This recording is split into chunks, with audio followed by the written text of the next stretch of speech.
আজকে আমি তোমাদের সবার পছন্দের হিরোর একটি নতুন মজার ও ইন্টারেস্টিং ড্রামা নিয়ে হাজির হয়েছি। এই ড্রামাটিতে আমরা তার দুর্দান্ত অভিনয় দেখতে পাবো। তো চলো আর দেরি না করে ড্রামাটি শুরু করা যাক।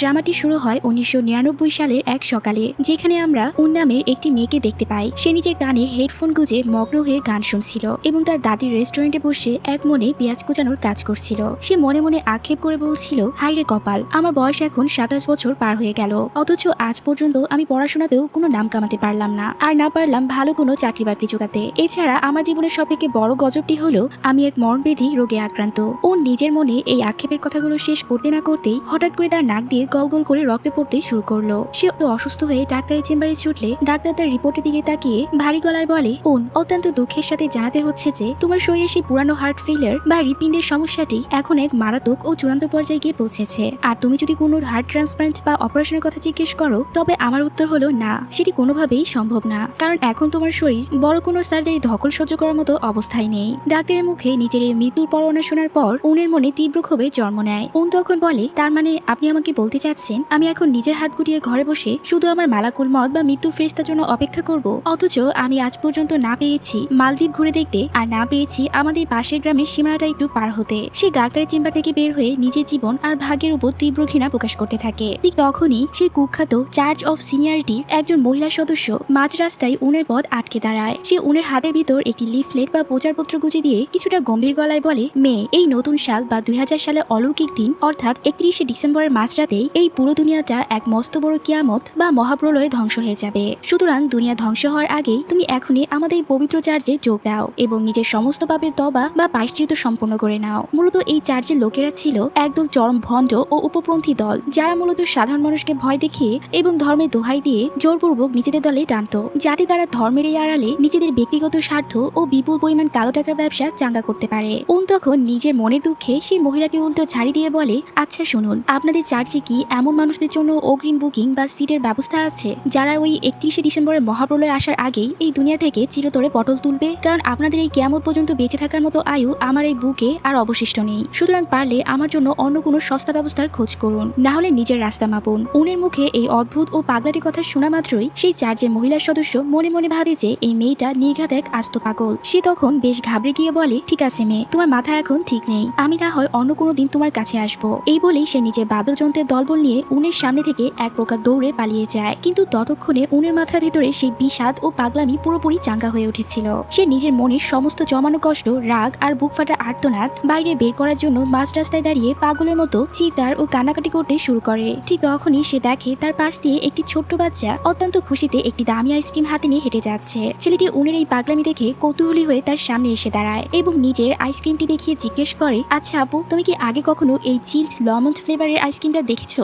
তখন নিজের রাগের মাথায় তো এক সেকেন্ডও সময় নষ্ট না করে এক ঝটকায় বাচ্চার হাত থেকে আইসক্রিমটি কেড়ে নেয় এবং এক কামড়ে পুরো আইসক্রিমটি নিজের মুখের ভেতর সেটিয়ে দেয়। এরপর সে আইসক্রিমটি চিবোতে চিবোতে বলে, হ্যাঁ এই তো মাত্রই তোমার হাত থেকে নিয়ে এটার স্বাদ চেখে দেখলাম, বেশ দারুণ তো। এই বলেই সে সেই বাচ্চাটিকে মাঝ রাস্তায় একা দাঁড় করিয়ে রেখে নিজের মনে হেঁটে চলে যায়। আর ওদিকে বাচ্চাটি তার দামি আইসক্রিম হারিয়ে সেখানেই বসে হাউমাউ করে কাঁদতে থাকে। ঠিক এই সময় সেই শহরের মিউনিসিপ্যালিটি বা সমাজ কল্যাণ দপ্তরের নতুন নিয়োগপ্রাপ্ত একজন সরকারি কর্মকর্তা মিস্টার লি সে পদ দিয়ে যাচ্ছিল। সে বাচ্চাটিকে এভাবে একা কান্না করতে দেখে দয়াপরবশ হয়ে তার কাছাকাছি এগিয়ে যায় এবং ললিপপ বের করে বাচ্চার হাতে দিয়ে তাকে শান্ত করার চেষ্টা করে। ঠিক তখনই লিয়ের পাশে দাঁড়িয়ে থাকা তার সিনিয়র বস বা ম্যানেজার লিয়ের দিকে তাকিয়ে ইশারা করে বলে, লি, ওই যে দূরে হেঁটে যাচ্ছে যে মেয়েটি, ওর নাম হলো উন। ও হলো আমাদের এই শহরের সবচেয়ে নামকরা ও দয়ালু রেস্টুরেন্ট মালকিনের একমাত্র নাতনি। তবে পুরো গ্রামের মানুষ এবং আমরা সবাই 100% নিশ্চিত যে এই মেয়েটার মাথা তার তো পুরোপুরি ছেঁড়া আছে। সে সারাদিন গ্রামে শুধু ঘুরে বেড়ায় আর নিত্য নতুন বড় বড় ঝামেলা তৈরি করে বেড়ায়। সুতরাং একজন নতুন কর্মকর্তা হিসেবে তোমাকে করা হুঁশিয়ারি দিচ্ছি যে তুমি সবসময় এই উন নামের আপত্তি থেকে অন্তত 10 হাত দূরে থাকবে, নইলে তোমার এই নতুন চাকরি টিকিয়ে রাখা দায় হয়ে যাবে। এরপরে আমরা একটা দৃশ্য দেখতে পাই। সেই গ্রামেরই একটা ট্রেনের জায়গায় দেখা যায় যে এক ব্যক্তি সেখানে ময়লা আবর্জনা কুড়ানোর কাজ করছিল। কাজ করার মাঝখানে সে হঠাৎ পা পিছলে ছিটকে গিয়ে সেই পচা ট্রেনের কেমিক্যাল যুক্ত জলের ভিতর গিয়ে আছর খায়। সেই জলের ভিতর পড়া মাত্র সে এক অদ্ভুত ও ভয়ানক পরিস্থিতি অনুভব করে। সে দেখে সে আর কোনোভাবেই নিজের নিঃশ্বাস টেনে নিতে পারছে না, আর চোখের সামনেই তার 2 হাতের চামড়া বদলে গিয়ে আস্তে আস্তে আঁশযুক্ত মাছের চামড়ায় রূপ নিতে শুরু করে। শুধু তাই নয়, তার পুরো শরীরটি এক নিমিষে দুমড়ে মুচড়ে সংকুচিত হয়ে ছোট হতে থাকে। এর পরের দিন দুপুরের দিকে গ্রামের একজন অতি সাধারণ প্রবীণ ব্যক্তি মিস্টার বুং অত্যন্ত তাড়াহুড়া করে লিয়ের সরকারি অফিসে এসে হাজির হয়। সে টেবিলের সামনে দাঁড়িয়ে বেশ হন্তদন্ত হয়ে নিজের এক বন্ধুর নিখোঁজ হওয়ার ডায়েরি বা অভিযোগ জমা দিতে চলে আসে। আর এই বন্ধুটাই হলো সেই হতভাগ্য ব্যক্তি যে কিনা ড্রেনে কেমিক্যাল জলে পড়ে একটু আগেই আস্ত এক মাছে রূপান্তরিত হয়ে গিয়েছিল। যাই হোক, মিস্টার বুং লিয়ের ম্যানেজারের সামনে দাঁড়িয়ে অত্যন্ত জোর গলায় বলতে থাকে, স্যার, আমি 100% নিশ্চিত যে আমার বন্ধু এই আকস্মিক উধাও হয়ে যাওয়ার পিছনে কোনো এক মস্ত বড় ও ভয়ানক কালো রহস্য লুকিয়ে আছে। কারণ আজ থেকে ঠিক 1 সপ্তাহ আগেও আমার অন্য আরো একজন কাছের বন্ধু ঠিক একইভাবে এই গ্রাম থেকে হুট করে গায়েব হয়ে যায়। সুতরাং পরপর 2 জন মানুষের এভাবে উধাও হয়ে যাওয়া কোনোভাবেই শুধু একটা সাধারণ কাকতালীয় ঘটনা বা মিরাকেল হতে পারে না। লিয়ের ম্যানেজার মিস্টার কিম তখন বুয়ের এই অভিযোগকে বিন্দুমাত্র পাত্তা না দিয়ে তাকে নিজের মাথা থেকে ছেটিয়ে বিদায় করার জন্য বেশ অবহেলার সুরে বলে, আচ্ছা আচ্ছা চাচা, আমি আপনার এই সিরিয়াস বিষয়টি সরাসরি পুলিশের বড় কর্তাদের কাছে ফরওয়ার্ড করে দিচ্ছি। আপনি এখন নিশ্চিন্তে বাড়ি যেতে পারেন। মিস্টার বুং অফিস থেকে বের হতে না হতেই সেই টেবিলের সামনে এসে হাজির হয় লির অফিসের সব থেকে বড় জম ও কুখ্যাত খিটখিটে কাস্টমার মিস্টার কিয়াংকে দূর থেকে আসতে দেখেই অফিসের সমস্ত কর্মচারীরা ফেসে যাওয়ার ভয়ে ফাইলটি নিজেদের মুখ লুকিয়ে ফেলে এবং একে অপরের দিকে ফাইল ঠেলতে ঠেলতে শেষ পর্যন্ত সেই মস্ত বড় আপদটি এসে ল্যান্ড করে আমাদের নিষ্পাপ নতুন কর্মকর্তা লির ঘাড়ে। কিয়াং তো চেয়ারে বসা মাত্রই লির টেবিলের উপর 2 হাত ঠুকে উত্তেজিত গলায় বলতে থাকে, মিস্টার লি, আমি নিজের এই 2 চোখ দিয়ে সেই ড্রেনের নোংরা জলের ভেতর আক্ষরিক অর্থে মানুষের সমান মস্ত বড় এক অদ্ভুত সাইজের মাছ সাঁতার কাটতে দেখেছি। আপনি কেন আমার এই কথাটি বিশ্বাস করতে চাচ্ছেন না? সেই ভয়ানক মাছটি আমার ঠিক চোখের সামনে দিয়ে এবার থেকে ওপার হচ্ছিল, কিন্তু আমি তখন একা হয় কিছুই করতে পারিনি। আসলে অফিসের রেকর্ড বুক বা খাতা খুলে দেখা যায় কিয়ং যে এবারই প্রথমে অদ্ভুত অভিযোগ নিয়ে এখানে এসেছে তা নয়। সে তো প্রতি 2-3 দিন পরপরই এই অফিসে কোনো না কোনো বিচিত্র পশু পাখির নিখোঁজ বা রূপান্তরের গল্প নিয়ে হাজির হতো। কখনো সে বলতো যে ড্রেনে কোনো অলৌকিক হাঁস দেখেছে, তো কখনো বলতো মানুষের মতো কথা বলা কোনো প্রাণী দেখেছে। আর এই কারণে অফিসের সবাই তাকে একটা আস্ত পাগল বলে মনে করত। কিয়াং তখন লির খুব কাছাকাছি এগিয়ে এসে ফিস করে বোঝানোর চেষ্টা করে, আমার কথা বিশ্বাস করো, আমার মনে হয় কোনো এক অশুভ চক্র রাতের অন্ধকারে ওই ড্রেনের মূল ওয়াটার সাপ্লাই বা জলের লাইনের ভেতর প্রচুর পরিমাণে বিষাক্ত কার্বলিক অ্যাসিড আর কেমিক্যাল মিশিয়ে দিচ্ছে, যার কারণে ওই এলাকার সমস্ত জীবজন্তু আর জলজ প্রাণীর জেনেটিক কোড বা ডিএনএ পুরোপুরি বদলে যাচ্ছে। লি তখন অত্যন্ত নম্রভাবে কিয়ং এর এই সমস্ত ফাইলপত্র চেক করে বেশ ঠান্ডা গলায় উত্তর দেয় যে, দেখুন মিস্টার কিয়ং, আমাদের সরকারি রেকর্ড অনুযায়ী আমাদের টিম অলরেডি ওই ড্রেন এলাকায় একটা সারপ্রাইজ ভিজিট বা তদন্ত চালিয়ে এসেছে। সেখানে কোনো ক্ষতিকারক কেমিক্যালের অস্তিত্ব পাওয়া যায়নি। আর সব থেকে বড় আইনি জটিলতা হলো ওই ড্রেনটি যেই জায়গার উপর অবস্থিত সেটি আজও কোনো সরকারি সম্পত্তি নয়, ওটি একজন মানুষের ব্যক্তিগত বা প্রাইভেট ল্যান্ড। সুতরাং সেই জায়গায় মালিকের লিখিত অনুমতি ছাড়া আমরা সেখানে আইনগতভাবে কোনো পদক্ষেপ নিতে পারি না। তবে আপনি যদি এই বিষয়টিকে আরো উঁচু মহল পর্যন্ত নিয়ে যেতে চান, তবে আমাদের এই বহুতল ভবনে প্রায় 13 জন বড় বড় ডিরেক্টর বা ম্যানেজার বসেন। আপনি বলুন আমি কার রুমে আপনার ফাইলটি ট্রান্সফার করব। লিয়ের এই চতুর আইনি মার পেঁচে কিয়ং একবার চুপ হয়ে যায় এবং রাগে গজগজ করতে সে অফিস থেকে বেরিয়ে পড়ে। ওদিকে সেই বৃদ্ধ মিস্টার বুং যখন লির অফিস থেকে চরম হতাশা নিয়ে নিজের পুরনো ভাঙাচোরা গুডাউনে ফিরে আসে, সে গুডাউনের দরজা খোলা মাত্রই চমকে ওঠে। তিনি দেখেন যে সেই চার্জ অফ সিনিয়রিটির ভণ্ড প্রচারকরা অলরেডি তার ঘরের ভিতর ঢুকে বসে আছে। তারা বুংয়ের দিকে একটি লিফলেট বাড়িয়ে দিয়ে খুবই মিষ্টি গলায় বলে, আপনি কি আমাদের এই পবিত্র চার্চের কাফিলায় আপনার নাম লেখাতে চান? মিস্টার বুং তখন নিজের জীবনের সমস্ত ক্ষোভ আর হতাশার কারণে একেবারে রেগে আগুন হয়ে যায়। সে এক ঝটকায় তাদের সেই কাগজটি কেড়ে নিয়ে তাদের মুখের উপর ছুঁড়ে মারে আর চিৎকার করে বলে, তোমাদের এই ভঞ্জামি এবার বন্ধ করো। তোমরা কি আমাকে কোনো বাচ্চা পেয়েছো নাকি? আমি যেখানেই যাই সেখানে তোমরা ব্যাঙের ছাতার মতো আমার সামনে এসে হাজির হও। এখনই আমার ঘর থেকে দূর হয়ে যাও। কিন্তু বুংয়ের মুখ থেকে এই কথাটি শেষ হতে না হতেই এক রোমাঞ্চকর ও অলৌকিক কাণ্ড ঘটে। দেখা যায় যে বুংয়ের ছুঁড়ে মারা সেই কাগজের টুকরোটি মাটিতে পড়ার বদলে হঠাৎ করে কোনো অদৃশ্য শক্তির টানে বাতাসের বুকে একা একাই ভাসতে শুরু করে এবং ধীরে ধীরে শূন্যে উড়ে আবার সেই চার্চের লোকের হাতের মুঠোয় গিয়ে জমা হয়। এরপর চার্চের সেই ভণ্ড লিডার তখন ক্রুর মুচকি এসে বুংকে বলে, কি চাচা, নিজের এই 2 চোখ দিয়ে ঈশ্বরের অলৌকিক মূর্তিটা দেখার পরও আপনার মনে কি বিন্দুমাত্র কোনো সন্দেহ অবশিষ্ট আছে? এখনই ভালোই আমাদের এই চার্চের খাতায় নিজের নামটা লিখিয়ে নিন এবং আমাদের সমস্ত ফান্ডে নিজের জমানো টাকা দান করুন। এভাবে আপনি নরকে আযাব থেকে মুক্তি পেতে পারবেন।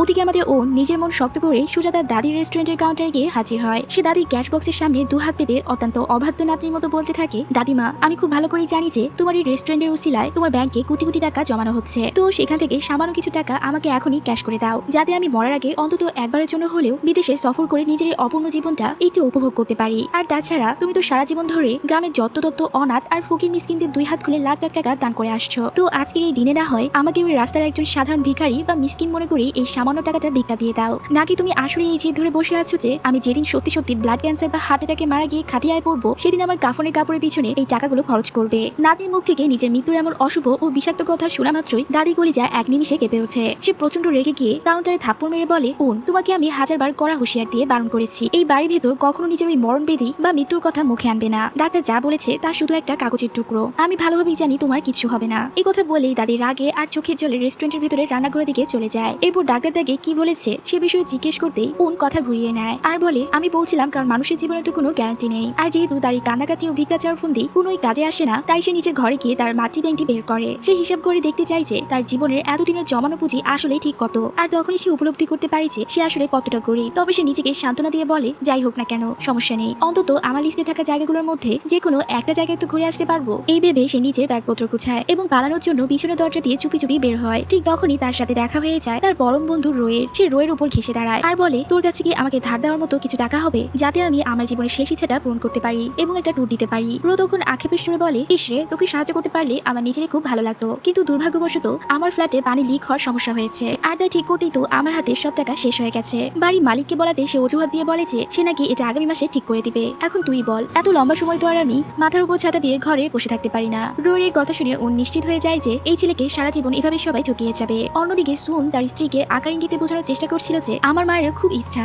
একবার হাওয়াই দ্বীপপুঞ্জে ঘুরতে যাওয়ার, তো তোমার কি মনে হয় আমরা কি তাকে ওখানে পাঠিয়ে তার জীবনের শেষ ইচ্ছাটা পূরণ করতে পারি? তখন তার স্ত্রী উল্টো পরামর্শ দিয়ে বলে, তার চেয়ে বরং এক কাজ করো, আমাদের এই গ্রামের মাথায় যে হাওয়াই হোটেল আছে সেখানেই তার জন্য একটা রুম বুক করে দাও, ওখানে তো হোটেলে সমুদ্রও আছে, আর আসল হাওয়াই দ্বীপেও তো সমুদ্রই আছে, সুতরাং বেশি নবাবী দেখানোর দরকার নেই, নইলে আগামী 2 বছর আমাদের মানুষের কাছে হাত পেতে চলতে হবে। এরপর ঘুরতে যাওয়ার আগে কিছু জিনিসপত্র কেনার জন্য একটা সুপারমার্কেটে যায়। সেখানে যাওয়ার পথে ঘটনাক্রমে লিয়ের সাথে তার ধাক্কা লাগে। উনের সাথে থাকা জিনিসপত্র দেখে লি খুবই অবাক হয়, কারণ তার কিনা অধিকাংশ জিনিসই ছিল ধারালো ও বিপজ্জনক যন্ত্রপাতি, আর এই কারণে সে খুব দ্রুত উনের পিছু নেয় এবং তাকে গিয়ে সরাসরি জিজ্ঞেস করে, তোমার এই ব্যাগের ভিতর আসলে কি আছে, আর তুমি কি বুঞ্জ কাকু নিখোঁজ হওয়ার খবরটা শুনেছো? এই বলে সে উনের হাত থেকে জোর করে ব্যাগটা কেড়ে নেওয়ার চেষ্টা করতে থাকে। এক পর্যায়ে টানাটানির কারণে ব্যাগটি ভুলবশত খুলেও যায় এবং তার ভিতরে সমস্ত জিনিসপত্র ছিটকে তাদের দুজনের উপর এসে পড়তে নেয়। এতে করে উন রেগে আগুন হয়ে যায়। সে তার টেডি বিয়ারটা কুড়িয়ে নিয়ে লিয়ের মুখে ধবাধপ মারতে শুরু করে। এরপর উনের দাদি তাকে ফোন করে তার খোঁজ খবর নেওয়ার চেষ্টা করে। তখন উন দাদিকে বলে, তুমি আমাকে কেন ঘুরতে যেতে দিচ্ছ না? আমি তোমার পাশে থেকে কি বা এমন লাভ করছি?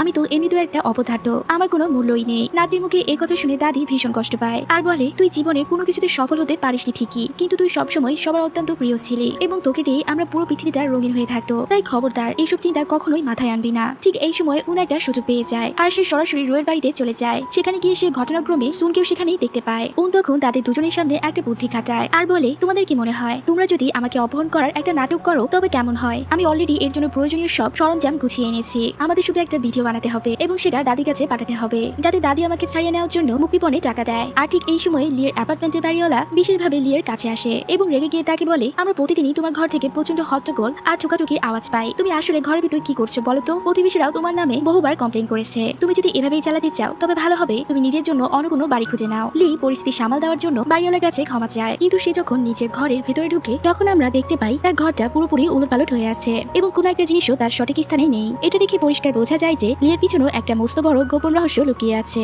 যা অন্য কেউ জানে না। এর পরপরই তার ফোনে একটা অদ্ভুত কল আসে। সে ফোনটা রিসিভ করে বেশ কড়া গলায় বলে, আমি আপনাকে বহুবার জোর দিয়ে বলেছি আমাকে খোঁজ নেওয়ার জন্য আমাকে এভাবে বারবার ফোন করবেন না, যখনই কোনো নতুন তথ্য বা আপডেট আসবে আমি নিজেই আপনার সাথে যোগাযোগ করব।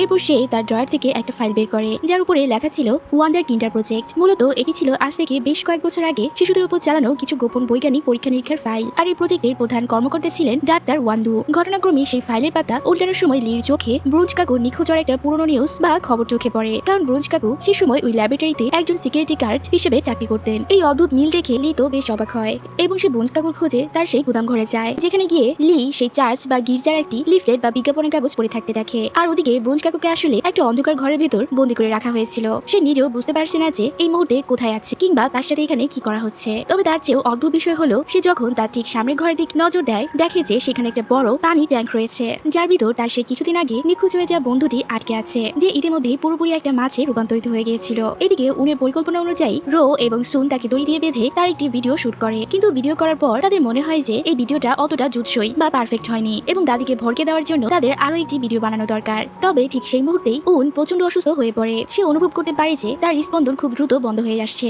সে মনে মনে ভাবে, সত্যি কি এতগুলো বছর অপেক্ষা করার পর আমার জীবনটা কি এমন করুণ দশায় শেষ হয়ে যাবে। এরপর সুন যখন উনের দিকে ঘুরে তাকায় আর তার উপর মনোযোগ দেয়, ততক্ষণে দুর্ভাগ্যবশত উন শেষ নিঃশ্বাস ত্যাগ করেছে। আর ঠিক এই সময়ে ওদিকে দাদি তার নাতনির জন্য ভীষণ দুশ্চিন্তা করতে থাকে, কারণ উন তো বাড়ি ফিরতে অনেক বেশি দেরি করে ফেলেছে। তাই তিনি তার পরিচিত একজন লোক জুনকে ফোন করে আর বলে, আমি চাই তুমি জুনের মোবাইল লোকেশন ট্র্যাক করো এবং আমাকে খুঁজে বের করে দাও যে সেই মুহূর্তে ঠিক কোথায় আছে। জুন তখন বিরক্তি প্রকাশ করে বলে, আরে সে তো এভাবে প্রায় সময় উধাও হয়ে যায়, আবার নিজেই ফিরে আসে। আসলে বলেন তো, আপনি কি আমাকে এমনি এমনি ফালতু টাকা দেওয়ার জন্য বাহানা খুঁজছেন? যাই হোক, আপনি চিন্তা করবেন না, আমি কোনো একটা ব্যবস্থা করছি। এদিকে সুন রোকে বোঝানোর চেষ্টা করে, আমাদের তো যে কোনো উপায়ে এই লাশটা থেকে মুক্তি পেতে হবে, কারণ দাদি যদি কোনোভাবে এই ঘটনার সামান্যতম গন্ধ পায় তবে সে আমাদের আর একটা দিনও দুনিয়াতে বেঁচে থাকতে দিবে না। এইভাবে তারা উনের লাশটি একটি গাড়িতে তুলে এবং সরাসরি সেই সুয়ারেস বা ময়লা ফেলার জায়গা দিকে রওনা হয়। কিন্তু তাদের কপাল খারাপ ছিল, সেখানে পৌঁছানোর পর তাদের সাথে লি এর দেখা হয়ে যায়। লি তখন তাদেরকে বলে, আরে আমি তো আসলে এই জায়গাটা নিজেই একটু খতিয়ে দেখতে এসেছি এখানে সত্যি কোনো কার্বলিক অ্যাসিড বা ফেনল জাতীয় রাসায়নিক পদার্থ আছে কিনা। লির কথা শুনে সুন ভয় পেয়ে একটু পিছিয়ে যায় আর আমতা আমতা করে বলে, আরে ভাই, আমি তো আমার ওই কমপ্লেন বা অভিযোগটা তুলে নিয়েছি, আর তাছাড়া এই জায়গার চেয়ে পরিষ্কার পরিচ্ছন্ন জায়গা এই দুনিয়ার আর কোথায় আছে বলো। লি তখন বলে, তুমি কি আমাকে গান্ডু পেয়েছো? ঠিক তখনই সে লক্ষ্য করে যে তারা দুইজন তাদের পিঠের পিছনে কিছু একটা লুকানোর আপ্রাণ চেষ্টা করছে। লি নিজের সামনে এগিয়ে বিষয়টা পরীক্ষা করার আগে হঠাৎ করে উনের লাশটি গাড়ি থেকে উল্টে যায় এবং গড়াতে গড়াতে সরাসরি সেই সোয়ারেজের নোংরা পানির ভেতর ধপাস করে পড়ে যায়, যেটা দেখে লি তো একদমই চমকে ওঠে আর তাদের জিজ্ঞেস করে, এটা কি সত্যি একটা মানুষের লাশ কিনা। এরপর বলে, তোমরা কি আসলে ওই রেস্টুরেন্ট মালিকের নাতনিকে খুন করেছো? এই বলেই লি খুব দ্রুত তার পকেট থেকে মোবাইল বের করে আর পুলিশকে কল করতে চেষ্টা করে। তখন সুন এবং রো দুজনে লির দিকে তেড়ে আসে আর তাকে থামানোর চেষ্টা করে। তারা চিৎকার করে বলতে থাকে, আমাদেরকে বিশ্বাস করো, আমরা এমন কিচ্ছু করিনি। ও নিজে নিজেকে কিডন্যাপ করার এই পুরো প্ল্যানটা সাজিয়েছিল। আর তারপর হঠাৎ করেই তার হার্ট অ্যাটাক হয় আর সে মারা যায়। এরপরই লিয়ের সাথে তাদের দুজনের মারাত্মক ধস্তাধস্তি ও টানাটানি শুরু হয়ে যায়। টানাটানি আর ধস্তাধস্তির মাঝেই মোবাইল থেকে অলরেডি কল চলে যায় এবং ওদিকে পুলিশ অফিসার তো ফোনের অপর প্রান্ত থেকে তাদের সব কথাবার্তা শুনে ফেলে। পুলিশ সঙ্গে সঙ্গে তাদের লোকেশন ট্র্যাক করে এবং দ্রুত সেই জায়গার দিকে রওনা দেয়। কিন্তু পুলিশ সেখানে পৌঁছানো মাত্রই সবাই একরকম চমক খায়, কারণ উনির লাশটি ততক্ষণে তাদের চোখের সামনে থেকে পুরোপুরি গায়েব হয়ে গিয়েছিল। লাশ উধাও হওয়া মাত্রই সুনের সুর একবারে বদলে যায় এবং সে কথা ঘুরিয়ে বলে, আরে স্যার, আমরা তো শুধু এখানে একটু ইয়ার্কি করছিলাম, আপনারা তো সত্যি সত্যি চলে এসেছেন। তখনই লি আসল ঘটনা খুলে বলে, অফিসার, আমি নিজের চোখে উনকে ওই পানির ভেতর পড়ে থাকতে দেখেছি, কিন্তু এরা আমাকে একটু অন্যমনস্ক করে চোখের পলকে লাশটা কোথাও লুকিয়ে ফেলেছে। লির কথা শুনে পুলিশ অফিসার তাকে জিজ্ঞেস করে, তুমি কি তোমার পিছনে দাঁড়িয়ে থাকা সেই উনের কথাই বলছো? অফিসারের কথা শুনে তারা তিনজনই হা হয়ে এক সেকেন্ডের জন্য স্তব্ধ হয়ে যায়, কারণ এটা কিভাবে সম্ভব। আর এখানেই আমরা জানতে পারি যে লির নিজেরও কিছু অলৌকিক বা বিশেষ ক্ষমতা আছে। সে তার হাত দিয়ে যে কোনো জিনিসকে তার আকার বা ওজন যাই হোক না কেন এক জায়গা থেকে অন্য জায়গায় নাড়াচাড়া করতে পারে। যাই হোক, উনের প্রসঙ্গে আবার ফিরে আসা যাক। তারা সবাই মিলে যখন থানায় পৌঁছায় তখন পুলিশ কেস বা ঝামেলা এড়ানোর জন্য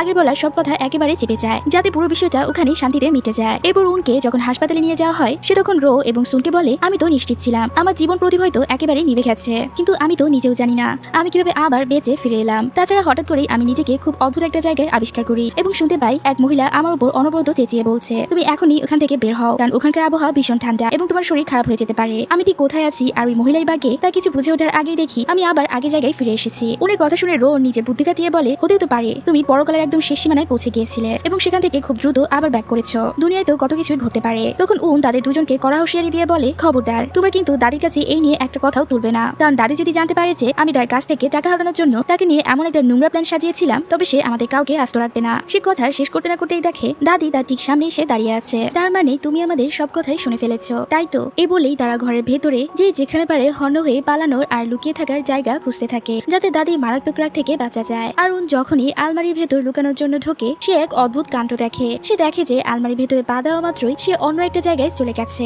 যেখানে তার চারপাশে প্রচুর মানুষ কিচকিচ করছে এবং তারা কোনো একটা ড্রামা বা সিরিয়ালের শুটিং করছে।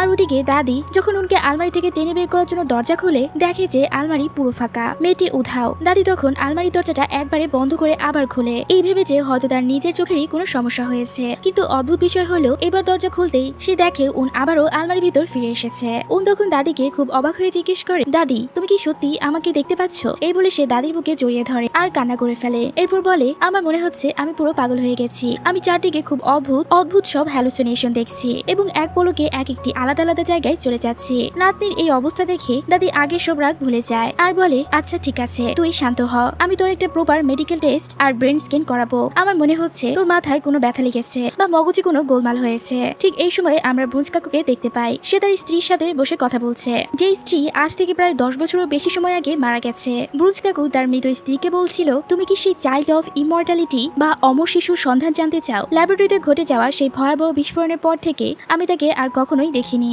তবে হ্যাঁ, কিছুদিন আগে আমার সাথে 3972 নম্বর টেস্ট সাবজেক্ট শিশুটির সাথে দেখা হয়েছিল।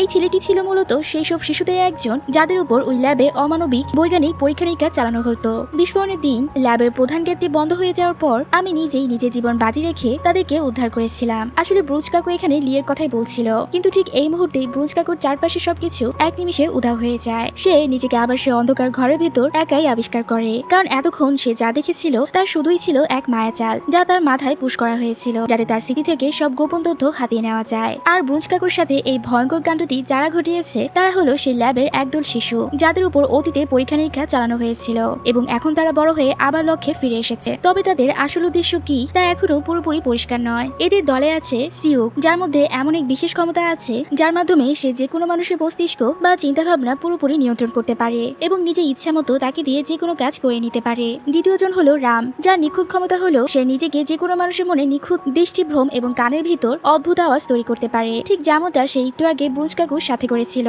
আর তাদের এই দলের শেষ সদস্য হলো ব্লু, যে কোনো বস্তুর উপর মধ্যাকর্ষণ শক্তি নিয়ন্ত্রণ করতে পারে। মূলত এই তিনজন মিলেই হন্য হয়ে সেই অমর বাচ্চাটিকে খুঁজছে, কারণ সেই ছিল ওই ল্যাবের একমাত্র সফল এক্সপেরিমেন্ট। তার বিশেষত্বই হলো সে যতবারই মারা যাক না কেন মাত্র কয়েক সেকেন্ডের মধ্যে সে আবারও অলৌকিকভাবে জীবিত হয়ে ফিরে আসতে পারে। আর দিনের শেষ ভাগে আমরা দেখতে পাই যে লি এক ভয়াবহ দুঃস্বপ্ন দেখে থরফর করে জেগে ওঠে। সে চোখ মেলা মাত্রই দেখে যে তার ঘরের সমস্ত আসবাবপত্র ও জিনিসপত্র চারদিকে শূন্যে ভেসে বেড়াচ্ছে, কারণ সে যখন ঘুমিয়ে থাকে তখন সে নিজের অজান্তেই তার অলৌকিক ক্ষমতার উপর নিয়ন্ত্রণ হারিয়ে ফেলে। অন্যদিকে দাদি লক্ষ্য করে যে উনের শরীরে আগে যেসব আঘাত বা ক্ষতের চিহ্ন ছিল তা একেবারেই গায়েব হয়ে গেছে। তাই সে সঙ্গে সঙ্গে উনকে নিয়ে ডাক্তারের কাছে যায় এবং জিজ্ঞেস করে, ডাক্তার, আমার নাতি বর্তমান অবস্থা কেমন আছে? ডাক্তার যখন উনের নতুন এক্সরে রিপোর্টটি তাকে দেখায়, সে তো পুরো আকাশ থেকে পড়ে আর বলে, এটা কিভাবে সম্ভব? এ তো এক অলৌকিক ঘটনা। মেয়েটি দেখছি পুরোপুরি সুস্থ হয়ে গেছে আর তার অসুস্থ হার্ট আবার তার স্বাভাবিক আকারে ফিরে এসেছে। ডাক্তারের মুখে এই কথা শুনে দাদি যেন নিজের কানকেই বিশ্বাস করতে পারছিল না। তিনি কিছু না বুঝতে পেরে ডাক্তারকে আবার জিজ্ঞেস করে, তার মানে আপনি বলতে চাচ্ছেন আমার নাতি পুরোপুরি ভালো হয়ে গেছে,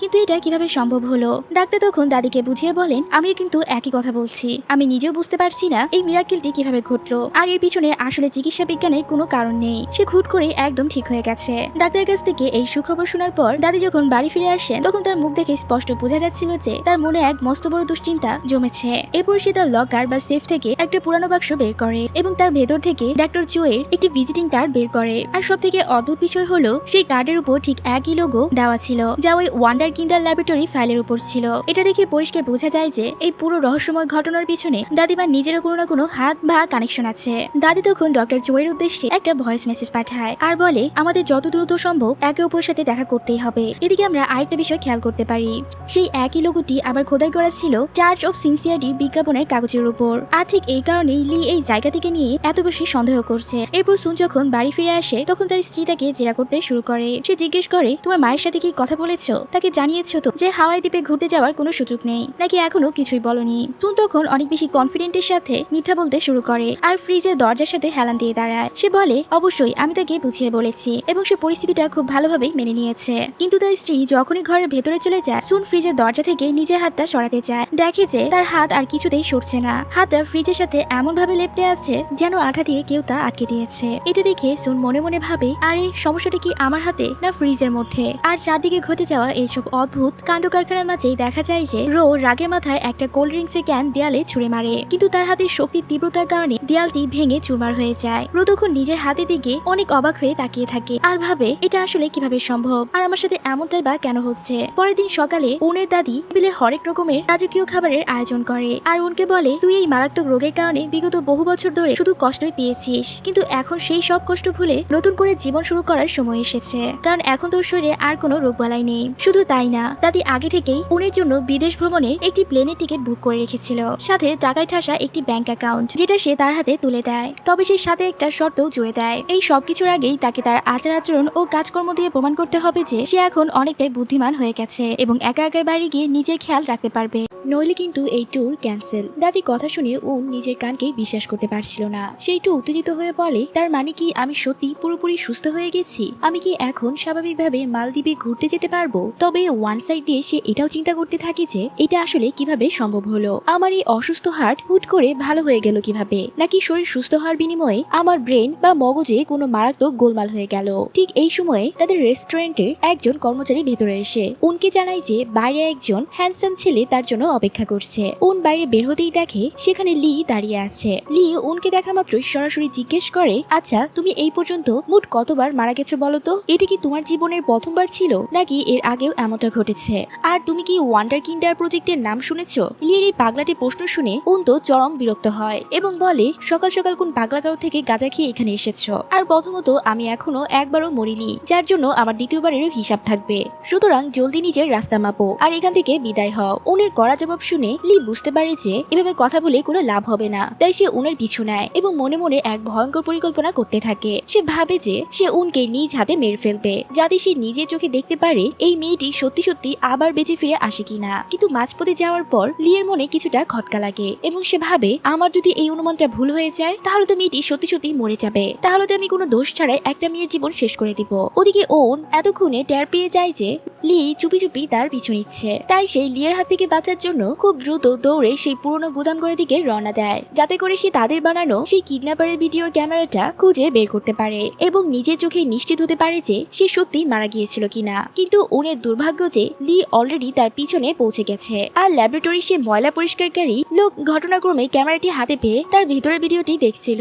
লি তখন লোকটিকে বলে, আমি এই ক্যামেরাটি তোমার কাছ থেকে কিনে নিতে চাই। লি যখন ভিডিওটি নিজের চোখে দেখে তখন উনের মৃত্যুর বিষয়ে তার সন্দেহ একদম শতভাগ নিশ্চিত হয়ে যায়, কারণ ভিডিওতে স্পষ্ট দেখা যাচ্ছিল যে উন আসলেই মারা গিয়েছিল। লি তখন এই সুযোগের সদ্ব্যবহার করার সিদ্ধান্ত নেয়। উন যখন গুদামঘরের ভিতরে হন্য হয়ে ক্যামেরাটি খুঁজছিল, লি তখন তার অলৌকিক ক্ষমতা বা টেলিকাইনেসিস শক্তি ব্যবহার করে পুরো গুদামঘরের ছাদ আর দেয়াল উনের মাথার উপর ভেঙে ফেলার চেষ্টা করে, যাতে করে সে এখানেই শেষ হয়ে যায়। উন তো তখন প্রাণ ভয়ে চারদিকে ছোটাছুটি করতে থাকে, যাতে করে সে কোনো একটা দিক দিয়ে বের হতে পারে। কিন্তু লির মরণ কামড়ের সামনে তার পালানোর সব পথ বন্ধ হয়ে যায়। আর ঠিক তখনই হঠাৎ করে কোনো রকম পূর্ব প্রস্তুতি ছাড়াই দেখা যায় যে উন সশরীরে গায়েব হয়ে মাঝ দরিয়ার ভাসমান একটি জাহাজের ভেতরে গিয়ে ল্যান্ড করেছে। অন্যদিকে সুন তার নিজের গাড়ির ভেতরে বসে দূর থেকে নিজের চোখে দেখছিল যে লি কিভাবে হাত দাঁড়িয়ে আস্ত একটা গুদামঘরকে খেলনার মতো দুমড়ে মুচড়ে ফেলছিল। দেখে মনে হচ্ছিল সে যেন কোনো অর্কেস্ট্রা বাজাচ্ছে। আর শুধু সুন একাই নয়, তাদের সেই অলৌকিক ক্ষমতার অধিকারী দলের সদস্য বুলো দূর থেকে দাঁড়িয়ে লিয়ের তাণ্ডবলীলা দেখছিল আর মনে মনে বলছিল, অবশেষে তোমার দেখা মিলল 3972 নম্বর, অনেকদিন পর তোমার সাথে দেখা হয়ে ভালো লাগলো। আর এদিকে উন যখন নিজেকে ওই মাছ দরিয়ার জাহাজের ভিতরে আবিষ্কার করে তখন তার সামনে তিনজন বন্দুকধারী লোক এসে দাঁড়ায় এবং তারা বলে, এই মেয়ে তুমি এখানে কি করছো? তুমি নিশ্চয়ই পুলিশের কোনো গোয়েন্দা, তাই না? এই বলে তারা উনকে গুলি করার জন্য বন্দুক তাক করে। কিন্তু উনের কপাল এতটাই ভালো যে বন্দুকের গুলি তার শরীরে লাগার ঠিক আগের মুহূর্তেই সে আবারও অলৌকিকভাবে টেলিপোর্ট হয়ে সে ভেঙে পড়া গুদামঘরের জায়গায় ফিরে আসে। আর ঠিক এই সময়ে আমরা দেখতে পাই যে রাম এবং সিউক হঠাৎ করে ডক্টর চুয়ের চেম্বারে গিয়ে হাজির হয়। আর এখানে আমি একটা জিনিস মনে করিয়ে দিতে চাই, যাতে তোমাদের কোনো কনফিউশন না হয়। এই ডক্টর চুই কিন্তু সেই ব্যক্তি যাকে উনের দাদি একটু আগে দেখা করার জন্য ভয়েস মেসেজ পাঠিয়েছিল। আর সব থেকে আশ্চর্যের বিষয় হলো তাদের সাথে স্বয়ং ডক্টর ওয়ান্দু উপস্থিত ছিল। আর এখান থেকে আমরা জানতে পারি যে উনের দাদি এবং এই নামি দামি ডাক্তাররাই আসলে সেই ওয়ান্ডার কিন্ডার প্রজেক্টের আসল মাস্টার মাইন্ড। তাদের এই প্রজেক্টের কথা যখন জানাজানি হয়, পুলিশরা তাদেরকে পাকড়াও করে। তখন ডক্টর ওয়ান্দু নিজের ঘাড়ে সব দোষ নিয়ে একাই জেলে চলে যায়। কিন্তু বর্তমানে এক মস্ত বড় ও প্রভাবশালী ব্যবসায়ী, যে কিনা নিজেও এক মারাত্মক রোগে আক্রান্ত এবং যার অবস্থা দেখে বোঝা যাচ্ছে যে তার সময় একদম ঘনিয়ে এসেছে, সেই মূলত জেলে ওয়ান্দুর কাছে দেখা করতে যায়। এরপর সে ওয়ান্দুকে বলে, আমি তোমাকে মোটা অঙ্কের টাকা দিয়ে জেল থেকে বের করে আনতে পারি, তবে আমার একটা শর্ত আছে। তোমাকে যে কোনো উপায়ে আমার জন্য সেই অমর শিশু বা ইমর্টাল চাইল্ডকে খুঁজে বের করতে হবে, কারণ আমি তার হৃৎপিণ্ড নিজের শরীরে ট্রান্সপ্লান্ট করে আবারও চিরযৌবন লাভ করতে চাই। আর মূলত এই কারণেই ওয়ান্দু সেই অলৌকিক ক্ষমতার অধিকারী তিন তরুণীকে এক ছাদের নিচে জড়ো করেছে, যাতে তারা তার একটি বিশেষ টিম হিসেবে কাজ করতে পারে। এরপরে আমরা দেখতে পাই বলো এসে রাম এবং সিওকে পুরো ঘটনাটি খুলে বলে, যা সে আজকে দেখেছে। সে তাদেরকে জিজ্ঞেস করে, তোমাদের কি মনে হয় ডক্টর ওয়ান্দুই কি লিকে আবার এখানে ফিরে এনে তার সাথে কাজ করার জন্য ডেকে পাঠিয়েছে? এটা শুনে রাম তখন কনফিডেন্সের সাথে বলে, আরে না, অসম্ভব। সে যদি এমন কোনো পদক্ষেপ নিত তবে অবশ্যই আমাদের আগে থেকেই জানিয়ে দিত। অন্যদিকে আমরা সুনকে দেখতে পাই, সে তার স্ত্রীর সাথে একটা ফুলের দোকানে দাঁড়িয়েছিল, কিন্তু হঠাৎ করে কথা বলার মাঝখানে তার হাতটি আবার আলগা হয়ে ফ্রিজের মতো আটকে যায়। সে বিষয়টি ধামাচাপা দেওয়ার জন্য স্ত্রীকে বলে, তুমি এক কাজ করো, তুমি আগে আগে বাড়ি থেকে রওনা হও, আমি তোমার পিছনে পিছনে আসছি। সুনের স্ত্রী দোকান থেকে বের হওয়া মাত্রই সেখানে উন এবং র হন্তদন্ত হয়ে প্রবেশ করে। তারা সুনকে বলে, আমরা আজকেই ধারণা করতে পেরেছি যে আমাদের দুজনের মধ্যে এক একটি বিশেষ অলৌকিক ক্ষমতা চলে এসেছে, তাহলে তোমার সাথে কি কিছুই ঘটেনি? সুন তখন পরিস্থিতি লুকাতে ঝট করে একটি ফুলের টপ নিচে দুই হাত দিয়ে উপরে তুলে ধরে আর বলে, আরে না না, আমার সাথে তো তেমন কিছুই ঘটেনি, আমি একদম 100% নর্মাল আছি। কিন্তু তার কপাল খারাপ, হাত তোলার সাথে সাথেই এবার তার পাও মেঝের সাথে শক্ত হয়ে লেপটে যায়। এখন অবস্থা এমন হয়েছে যে সে না পারছিল নড়তে আর না পারছিল হাতের ওই ভারী টপটি নিচে নামাতে। সুনের এই অবস্থা দেখে উন মুচকি হেসে বলে, বাহ, তুই তো বেশ সুন্দর মেয়েদের সাথে আটকে আছিস। তাহলে এতক্ষণ ধরে আমাদের সামনে নিজেকে এত নর্মাল প্রমাণ করার চেষ্টা করছিলি কেন? সুন তখন তাদের দুজনকে ফিসফিস করে বুদ্ধি দেয়, দেখো আমাদের উপর যে অলৌকিক শক্তির গজব নেমেছে, এই বিষয়ে দুনিয়া অন্য কোনো প্রাণী যেন টের না পায়। কারণ মানুষ যদি জানতে পারে তাহলে আমাদের ল্যাবরেটরি কোনো গিনিপিগ বানিয়ে এক খাঁচায় বন্দি করে রাখবে। তাছাড়া সত্যি বলতে সেদিন রাতে আমি লিয়ের যে রূপ দেখেছি তা মোটেও সহজে কোনো ভোলার বিষয় না। সুনের মুখে লিয়ের কথা শুনে উন ঝট করে সুনের মুখটা চেপে ধরে আর বলে, তুই কি দেখেছিস বলবি কিনা বল, জলদি মুখ খোল, নইলে আমি এখনই তোর স্ত্রীকে গিয়ে সবটা বলে দিব যে তুই যেখানে সেখানে আঠার মতো লেপটে যাস। সুনের তো তখন আর কোনো উপায় থাকে না, সে উনকে তখন আসল সত্যটা জানিয়ে দেয়। সে বলে, সত্যি বলতে লি তো তোকে চিরতরে দুনিয়া থেকে সরিয়ে দিতে চেয়েছিল। আর শুধু তাই নয়, লির নিজের মধ্যেও এক মারাত্মক সুপার পাওয়ার ক্ষমতা আছে। সুনের কাছ থেকে এই সত্য জানার পর ওন রাগে ফুসতে ফুসতে সরাসরি পৌরসভার অফিসে চলে যায়। সে লিয়ের সাথে কথা বলার বাহানায় কাউন্টার থেকে একটা সিরিয়াল টোকেন নাম্বার তোলে। এরপর সে অফিসের সবার সামনে দাঁড়িয়ে গলা উঁচিয়ে চিৎকার করে লিকে জিজ্ঞেস করে, আচ্ছা মিস্টার লি, আমি কি এই সবার সামনে আপনাকে জিজ্ঞেস করতে পারি যে গতকাল রাতে আপনি ওই পরিত্যক্ত গুদাম ঘরে আমার সাথে কি নোংরা কাণ্ড করেছিলেন? উনের মুখে এমন অদ্ভুত কথা শুনে অফিসের অন্য কর্মচারীরা তো কানাঘুষা শুরু করে দেয়। তারা বলতে থাকে, লি আবার কি করলো? লি তখন পরিস্থিতি সামাল দিতে মিথ্যা অজুহাত দিয়ে বলে সে এখন অফিসিয়াল ব্রেকে যাচ্ছে। এই বলে সে তাড়াতাড়ি করে অফিস থেকে দৌড়ে পালানোর চেষ্টা করে, কিন্তু ওন আগে থেকে এই মুহূর্তের জন্য পুরোপুরি প্রস্তুত ছিল। তাই সে রু এবং সুনকে বাইরে একটি গাড়ি নিয়ে ওয়েট করতে বলেছিল।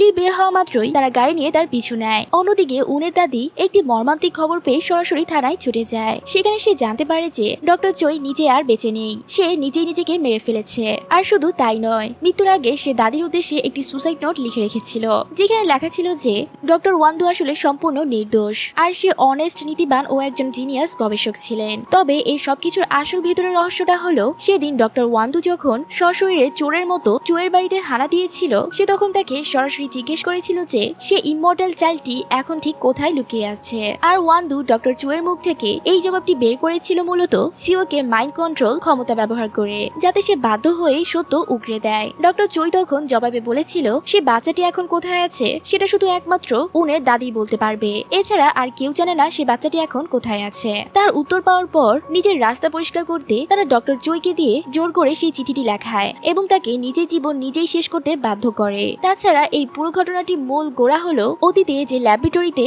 এই সব অমানসিক পরীক্ষা নিরীক্ষা চালানো হতো তা আসলে ছিল একটা অনাথ আশ্রম। অর্থাৎ এই নরপিশাচদের অসহায় বাচ্চাদেরকে নিজেদের স্বার্থে ব্যবহার করার এর চেয়ে সুবর্ণ সুযোগ আর হতেই পারত না। কিন্তু একদিন হুট করে সেই ল্যাবে এক ভয়ানক অগ্নিকাণ্ড ঘটে, যার ফলে তাদের এই অন্ধকার ব্যবসা পুরো দুনিয়ার সামনে ফাঁস হয়ে যায়। পরের দিন এলাকার নিখোঁজ হওয়া মামলাগুলো তদন্ত করতে পুলিশের দুজন অফিসার সরাসরি সেই চার্জ অফ সিনিয়রিটির গির্জায় গিয়ে হাজির হয়। সেখানে তো রাম নিজেই বিনয়ের সাথে পুলিশ অফিসারদেরকে ওয়েলকাম জানায়। তখন স্পষ্ট বোঝাই যাচ্ছিল যে এই পুরো টিমটি মূলত চার্চের আড়ালে নিজেদেরকে লুকিয়ে রেখেছিল, যাতে করে বাইরের কোনো মানুষ বা আইন শৃঙ্খলা রক্ষাকারী বাহিনী তাদের উপর বিন্দুমাত্র সন্দেহ করতে না পারে। এদিকে পুলিশ অফিসাররা চারদিকে তন্ন করে খোঁজার পর রামকে সরাসরি জিজ্ঞেস করে, আচ্ছা এই গির্জার নিচে কি কোনো গোপন সুড়ঙ্গ বা আন্ডারগ্রাউন্ড বেসমেন্ট আছে? রাম তখন অত্যন্ত নিষ্পাপ ও ভাজা মাছটি উল্টে খেতে না জানার মতো অভিনয় করে আর বলে, কেন স্যার, আপনি কি সেটা নিজের চোখে দেখতে চান? এই বলেই রাম তার চোখের সেই বিশেষ চশমাটি খুলে ফেলে, যা সে সবসময় পরে থাকে। আর চশমা খোলা মাত্রই সে তার অলৌকিক মায়াজাল ক্ষমতা দিয়ে পুলিশ অফিসারদেরকে এক কাল্পনিক ও অবাস্তব স্বর্গীয় বাগানের ভিতর নিয়ে যায়, যেখানে তারা অদ্ভুত সুন্দর ও নতুন প্রজাতির ফুল দেখে মুগ্ধ হতে থাকে।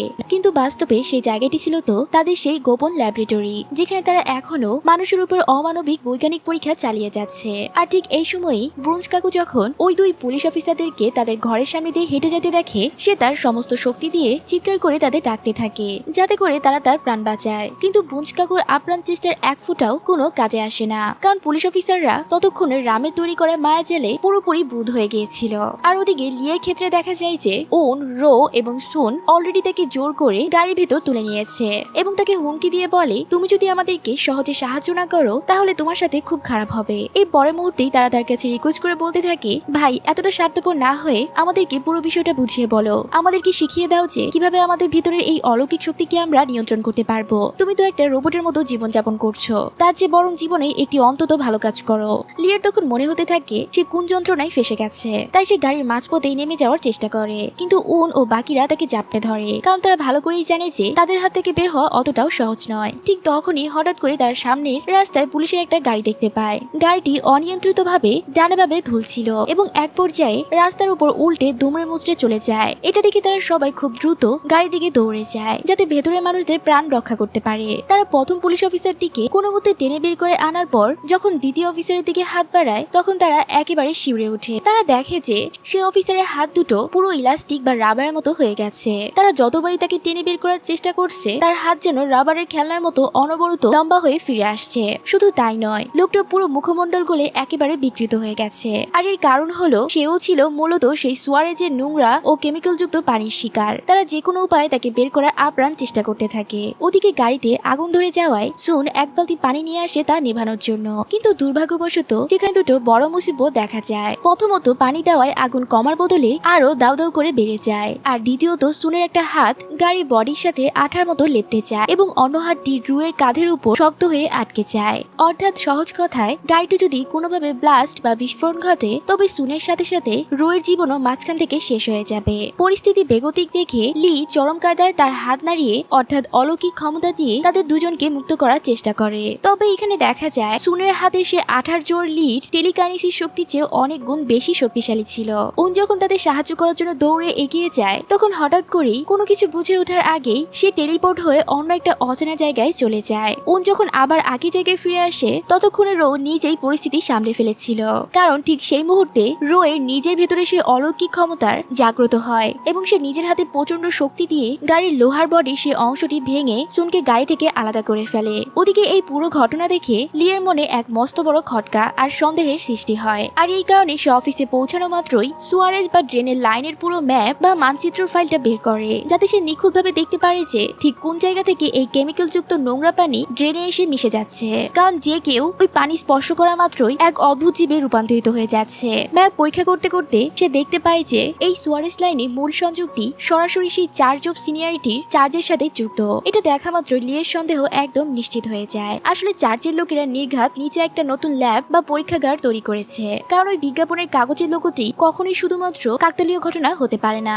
লি যখনই ফাইল নিয়ে অফিস থেকে বের হতে নেয় তখন সে বুলুকে তার সামনে দাঁড়িয়ে থাকতে দেখে। লি তো তাকে দেখা মাত্রই চিনে ফেলে আর কড়া গলায় বলে এই জায়গাটা শুধু সরকারি কর্মচারীর জন্য নির্ধারিত, তাই দয়া করে নিজের রাস্তা মাপো আর এখান থেকে বিদায় হও। বলু তখন সরাসরি কাজের কথায় আসে আর তাকে জিজ্ঞেস করে তুমি এত বছর পর আবার কেন এখানে ফিরে এলে, আর আমাদের ফাদার ওয়ান্দুই কি তোমাকে আমাদের সাহায্যের জন্য ডেকে পাঠিয়েছে? বলু তার মুখে ফাদার শব্দটা শুনে লি উপহাস করে বলে আরে বাহ, যে লোকটা ছোটবেলায় আমাদের ল্যাবের গিনিপিগ বানিয়ে রেখেছিল এবং প্রতিদিন আমাদের শরীরে এক একটা নতুন নতুন কেমিক্যালের ইনজেকশন পুশ করতো, এত কিছু পরও তাকেই তুমি নিজের বাবার মতো সম্মান করছো। যাই হোক, আমার তোমার উপর কোনো ইন্টারেস্ট নেই আর তোমার ওই বাপকে নিয়েও কোনো মাথা ব্যথা নেই, সুতরাং আমাকে আমার কাজ করতে দাও, না হলে আমি তোমার অবস্থা খারাপ করে দিব। এই বলে লি তাকে ওখানেই ফেলে রেখে নিজের পথে চলে যায়, কিন্তু লিয়ের নিজের মাথা ঠান্ডা করারও সময় ছিল না, কারণ সামনে আসতেই দেখে ওন তার পথ আটকে দাঁড়িয়ে আছে। ওন তাকে এসে এক চাঞ্চল্যকর তথ্য দেয়। সে বলে যে পুলিশ অফিসাররা ওই গাড়ির ভেতর অ্যাক্সিডেন্ট করেছিল তারা যেন এক নিমিষে বাতাসের সাথে মিলে গেছে। আমি নিজে নিশ্চিত হওয়ার জন্য হাসপাতালে খোঁজ দিতে গিয়েছিলাম, কিন্তু ওখানকার স্টাফরা আমাকে পরিষ্কারভাবে জানিয়ে দেয় যে এই নামে নাকি কোনো রোগীরা হাসপাতালে আজকে ভর্তি হয়নি। এখন তুমি খুলে বলো এখানে আসলে কি চলছে। লি উনের এই কথায় তেমন একটা কান্না দিয়ে সেখান থেকে চলে যেতে নিলে উন তাকে আটকে দেয় আর বলে আচ্ছা ঠিক আছে, আমি প্রমিস করে বলছি এটাই আমার শেষ প্রশ্ন।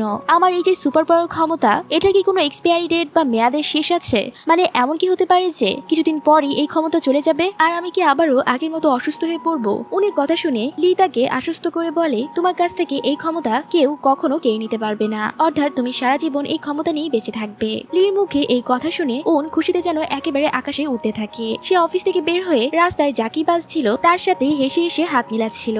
লিও তো দূর থেকে উনের এই পাগলামি দেখে মনে মনে হাসছিল, কিন্তু ঠিক তখনই লিয়ের চোখে পড়ে যে বলু আড়াল থেকে উনকে খুব গভীরভাবে পর্যবেক্ষণ করছে। হয়তো সে উনের উপর হামলা করার চেষ্টা করছে। উনের বিপদ বুঝতে পেরে লি খুব দ্রুত বলুর দিকে এগিয়ে যায় তাকে সেখানে আটকানোর জন্য, আর একই সাথে সে উনকেও ফোন করে বলে হ্যালো উন, তোমার কি মনে হয় না তোমার এই মুহূর্তে অফিসে একটু অপেক্ষা করা উচিত? আসলে আমি ভাবছিলাম তোমাকে আমাদের ওই ক্লিনিং টিম বা পরিচ্ছন্ন কর্মীদের সাথে যুক্ত করে নেব, যাদের কাজ আগামী শুক্রবার থেকেই শুরু হতে চলেছে। লিয়ার মুখে কাজের কথা শুনে উন তো ভীষণ খুশি হয়ে যায় আর এক সেকেন্ডও দেরি না করে সঙ্গে সঙ্গে অফিসের দিকে রওনা দেয়। আর ওদিকে দাদি যখন তার রেস্টুরেন্টে ফিরে আসে সে এক চরম ধাক্কা খায়। সে দেখতে পায় স্বয়ং ডক্টর ওয়ান্দু তার জন্য চেয়ারে বসে অপেক্ষা করছে এবং তার দুপাশে রাম ও সিওক দাঁড়িয়ে আছে। দাদি তখন ওয়ান্দুকে দেখে বলে আমি তো শুনেছিলাম তুমি প্রায় 1 বছর আগে জামিনে জেল থেকে বের হয়ে গেছো, তো ভালো কথা, আজ হঠাৎ আমাদের এখানে কি উদ্দেশ্যে এসেছো? ওয়ান্দু তখন দাদিকে বেশ ঠান্ডা গলায় বলেছে, আমি একমাত্র ব্যক্তি ছিলাম যে কিনা ওই এক্সপেরিমেন্ট সফল করার জন্য নিজের জীবনের সমস্ত শ্রম ঢেলে দিয়েছিলাম, কিন্তু শেষমেশ আপনারা সবাই মিলেই আমাকে এই বলির পাঠা বানালেন আর বিগত 20টি বছর আমাকে একলা জেলে পৌঁছতে ছেড়ে দিলেন। যাই হোক, আমি এবার আমার সন্তানদের নিয়ে আবারও ফিরে এসেছি সেই পুরনো পরীক্ষাটি নতুন করে শুরু করার জন্য। তবে তার আগে আমার শুধু একটা তথ্য জানা দরকার, আর সেটা হলো সেই চাইল্ড অফ ইমর্টালিটি এখন ঠিক কোথায় আছে। ওয়ান্দু কথা শেষ করা মাত্রই সিওক তার আসল রূপ দেখায় এবং সে তার মাইন্ড কন্ট্রোল ক্ষমতা দিয়ে দাদির মস্তিষ্ক পুরোপুরি কবজা করে নেয়, যাতে দাদি সত্যি কথা বলতে বাধ্য হয়। আর তখনই সবাইকে অবাক করে দেওয়ার মতো সত্য সামনে আসে। দাদি ঘোরের মাঝেই ওয়ান্দুকে জানায় যে সেই চাইল্ড অফ ইমর্টালিটি অনেক আগেই মারা গেছে। দাদির মুখে এই কথা শুনে ওয়ান্দু পুরো আকাশ থেকে পড়ে এবং অবাক হয়ে ভাবে এটা কিভাবে সম্ভব, যে ছেলেটি মরেও আবার বেঁচে ওঠার ক্ষমতা আছে সে চিরতরে মারা গেল কিভাবে।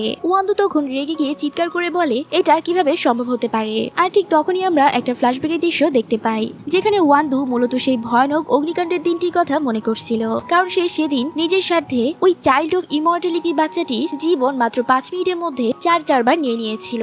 আর প্রতিবারই সেই বাচ্চাটি অলৌকিকভাবে আবার তার জীবন ফিরে পেয়েছিল। এক পর্যায়ে তীব্র যন্ত্রণায় ও কষ্টে সেই অবুঝ বাচ্চাটি কান্নায় ভেঙে পড়ে আর ওয়ান্দুর পা জড়িয়ে ধরে। সে তখন আকুতি মিনতি করে বলছিল, প্লিজ আমার উপর দয়া করুন, আমি আর এই মৃত্যু যন্ত্রণা সহ্য করতে পারছি না, আমাকে এবার মুক্তি দিন। আর ওদিকে অন্য একটি কাচের ঘরে লি তখন বন্দী অবস্থায় আটকে ছিল। সে নিজের চোখের সামনে নিজের পরম বন্ধুর উপর এই অমানবিক অত্যাচার দেখে অজরে কান্না করছিল এবং তখন সে এইসব দেখে মানসিক ট্রমার মধ্যে দিয়ে যাচ্ছিল। এক পর্যায়ে চারদিকের এই তীব্র মানসিক চাপ আর কষ্ট সহ্য করতে না পেরে লি নিজের অলৌকিক ক্ষমতার উপর নিয়ন্ত্রণ একদমই হারিয়ে ফেলে আর তার ভেতরে শক্তির বিস্ফোরণে ল্যাবরেটরির সমস্ত কেমিক্যাল আর সিলিন্ডার একসাথে ব্লাস্ট হয়ে যায়। আর মূলত এটিই ছিল সেদিন ল্যাবে লাগা ভয়াবহ আগুনের আসল কারণ। যাই হোক, দাদির কাছ থেকে তাদের কাঙ্ক্ষিত জবাব পাওয়ার পর তারা সেখান থেকে চলে যায়। অন্যদিকে লিকে দেখা যায় সে বরাবরের মতোই রাতে এক ভয়াবহ দুঃস্বপ্ন দেখে থরফর করে জেগে ওঠে, কারণ ল্যাবরেটরিতে ছোটবেলায় ঘটে যাওয়া সেই অমানসিক ট্রমা আর স্মৃতি সে আজও কোনোভাবেই মাথা থেকে ঝেড়ে ফেলতে পারছিল না।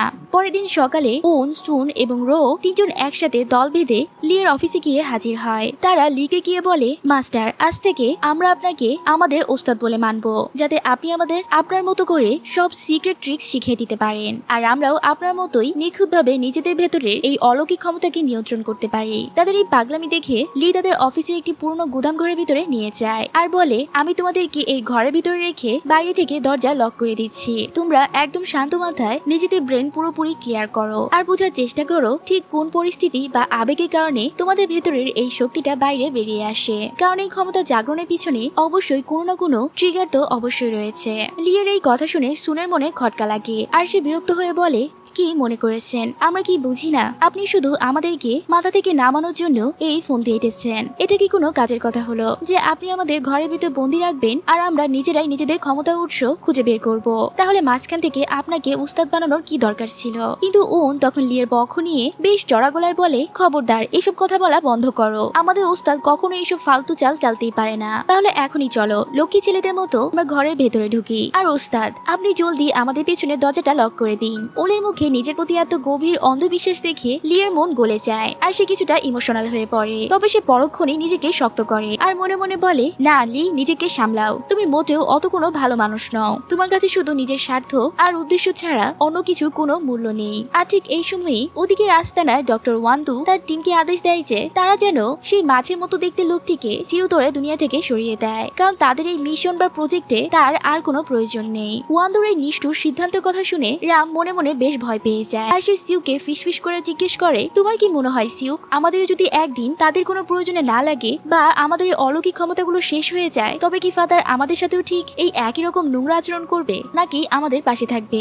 রামের কথা শুনে সিউক অন্ধ মায়ের ঘরে উত্তর দেয়, আরে ধুর, ফাদারের উপর এতটুকু ভরসা রাখতে পারছো না? তিনি এখন যা কিছু করছেন তা শুধুমাত্র আমাদের সবার ভালো ও উজ্জ্বল ভবিষ্যতের জন্যই করছেন। অন্যদিকে জুনের ক্ষেত্রে দেখা যায় যে সে রাস্তার সিসিটিভি ক্যামেরায় কিছু ফুটেজ রেকর্ড করে সেগুলো দাদির কাছে নিয়ে আসে, কারণ সেই ফুটেজে অদ্ভুত এক কাণ্ড দেখতে পেয়েছিল যার তার মনে হয়েছিল দাদির নিজের চোখেই দেখা উচিত। আর সেই ফুটেজে থেকে দেখা যায় যে ওয়ান্দু যেদিন দাদির রেস্টুরেন্ট থেকে বের হয়েছিল সে রাস্তার উনকে দেখতে পেয়েছিল। তখন বলু তাকে ইশারা করে বলেছিল, ফাদার, এই মেয়েটি কিন্তু সেই রূপান্তরিত মানুষ, আপনি কি বলেন? আমি কি এখনই গিয়ে তাকে মেরে ফেলবো? আর বলু সত্যি গাড়ি থেকে নেমে উনের দিকে এগিয়ে আসে, কিন্তু সে তার ক্ষমতা ব্যবহার করার ঠিক আগের মুহূর্তেই উন তার চোখের সামনে থেকে এক পলকে উধাও হয়ে যায়, কারণ উন ঠিক সেই মুহূর্তেই নিজের অলৌকিক ক্ষমতা ব্যবহার করে তার মনের লিস্টে থাকা স্বপ্নের কোনো এক দেশে টেলিপোর্ট হওয়ার চেষ্টা করছিল। সিসিটিভি ফুটেজে নাতনির এই অদ্ভুত কাণ্ড দেখে দাদি পুরো আকাশ থেকে পড়ে আর অবাক হয়ে ভাবে আমার নাতনি আবার কোত্থেকে এই উধাও হওয়ার ক্ষমতা পেল। যাই হোক, সে 1 সেকেন্ডের সময় নষ্ট না করে জুনকে বলে তুমি তাড়াতাড়ি পৌরসভা অফিসের দিকে রওনা হও আর উনকে ওখান থেকে যত দ্রুত সম্ভব বাড়িতে ফিরিয়ে নিয়ে আসো। দাদির কথা শুনে মাথা নেড়ে বেশ বিনয়ভাবে বলে অবশ্যই লেডি কিম, আমি এখনই যাচ্ছি।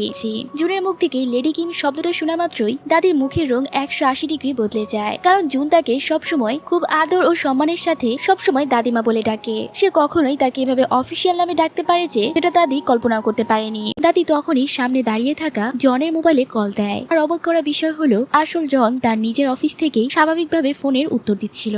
তখন দাদি তার সামনে দাঁড়ানো নকল জনকে জিজ্ঞেস করে তুমি কে আর এখানেই বা কেন এসেছো। ধরা খেয়ে যাওয়ার পর রাম নিজের আসল চেহারা দেখাতে বাধ্য হয়। সে বিরক্ত হয়ে বলে এত তাড়াতাড়ি আমার চালটা ধরে ফেলাটা তোমার ঠিক হয়নি। যাই হোক, তুমি চাইলে তোমার জীবনটা পুরো জাহান্নাম বানিয়ে দিতে পারি। তার চেয়ে ভালো হয় তুমি নিজে থেকে ভালো মানুষের মতো সেই চাইল্ড অফ ইমর্টালিটির খোঁজটা দিয়ে দাও। দাদি আবারও জোর দিয়ে বলতে থাকে ওই বাচ্চাটা তো মারা গেছে, তোমাকে আর কতবার বলতে হবে। আর আমি শুধু শুধু মিথ্যা কথা বলতে কেন যাব। তবে হ্যাঁ, তোমাদের সাথে যা কিছু হয়েছে তার জন্য আমি সত্যিই দুঃখিত। কিন্তু রামের এসব ইমোশনাল কথায় কোনো লাভ হয় না। সে দাদিকে ওখানে ফেলে চলে যায়। অন্যদিকে লি দেখতে পায় চার্জ অফ সিনিয়রিটির এক লোক তার দিকে আসছে। লোকটা এসে বলে আমি জাস্ট একটা মেসেজ দিতে এখানে এসেছি, তোমার শেষ সময় চলে এসেছে। আর হঠাৎ করেই লি দেখে আশেপাশের সব গাড়ি বাতাসে ভাসছে। এটা দেখে চার্চের বাকি লোকজন হাঁটু গেড়ে বসে দোয়া পড়তে শুরু করে আর মাফ চাইতে থাকে। তারা ভাবছিল এগুলো মনে হয় দুনিয়া শেষ হওয়ার লক্ষণ। ঠিক তখনই ওখানে বাল এসে হাজির হয় আর লিকে শেষ করার জন্য তার সাথে মারামারি শুরু করে দেয়। এদিকে উন তখন পুরোই টায়ার্ড ছিল।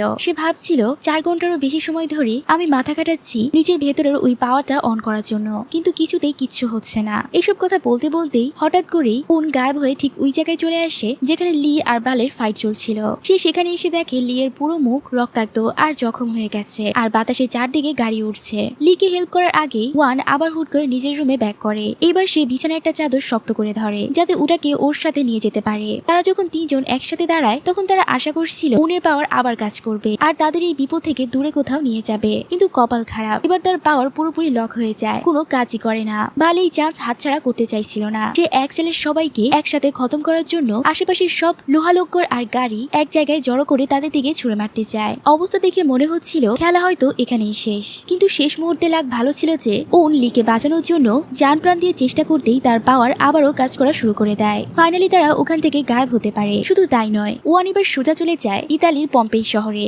যেখানে যাওয়ার স্বপ্ন সে সবসময় দেখতো। কিন্তু এখানে একটা বড় ঝামেলা হয়ে যায়। গায়েব হওয়ার সময় ওয়ানের গলায় মারাত্মক চোট লাগে। সে চারদিকে তাকিয়ে লাস্টবারের মতো বলে যাক, অবশেষে আমার একটা স্বপ্ন পূরণ হলো। আর এই বলেই সে মারা যেতে নেয়। লি এটা দেখে পুরো শকড হয়ে যায়। এত কিছু পর শেষমেশ এই রেজাল্ট হলো। এদিকে বালের সামনে একা রয়ে যায় রো। তবে রোর পাওয়ার এতটাই মারাত্মক ছিল যে পুরো সিচুয়েশন আর বালকে একাই সাইজ করে ফেলে। এদিকে গল্প আবারও লিয়ের কাছে ফিরে আসে। লি হঠাৎ দেখে ম্যাজিকের মতো উনের পালস আবার চলছে। তার গলায় কাটার দাগ এমন ভাবে গায়েব হয়ে যায় যেন আগে সেখানে কিছুই হয়নি। এদিকে বাল যখন চার্জে ফেরত আসে তখন তার এক হাতের অর্ধেকটা পাথরের মতো শক্ত হয়ে যায়। রাম তখন ওকে খোঁচা মেরে বলে তুমি আসলে ওই ওমর বাচ্চার কাছে পৌঁছানোর জন্য এত লাফালাফি করছো কারণ তোমার হয়তো ভয় হচ্ছে। লি বুঝি তোমার আগে সেখানে না চলে যায়। লির সাথে এইসব কম্পিটিশন বাদ দাও, তোমার দ্বারা কোনো ভালো কাজ হবে না, খালি খালি ঝামেলা বাড়াবে। এসব কথা শুনে বাল রেগে গিয়ে তার সাথে ঝগড়া করতে যায়। ঠিক তখনই সিওক মারাত্মকভাবে চেতে গিয়ে চিৎকার করে ওঠে আর বলে আমি তোমাদেরকে বারবার ওয়ার্নিং দিচ্ছি, নিজেদের পাওয়ার দরকারের চেয়ে বেশি ব্যবহার করো না, না হলে এই পাওয়ারই একদিন উল্টো তোমাদের বাস দেবে।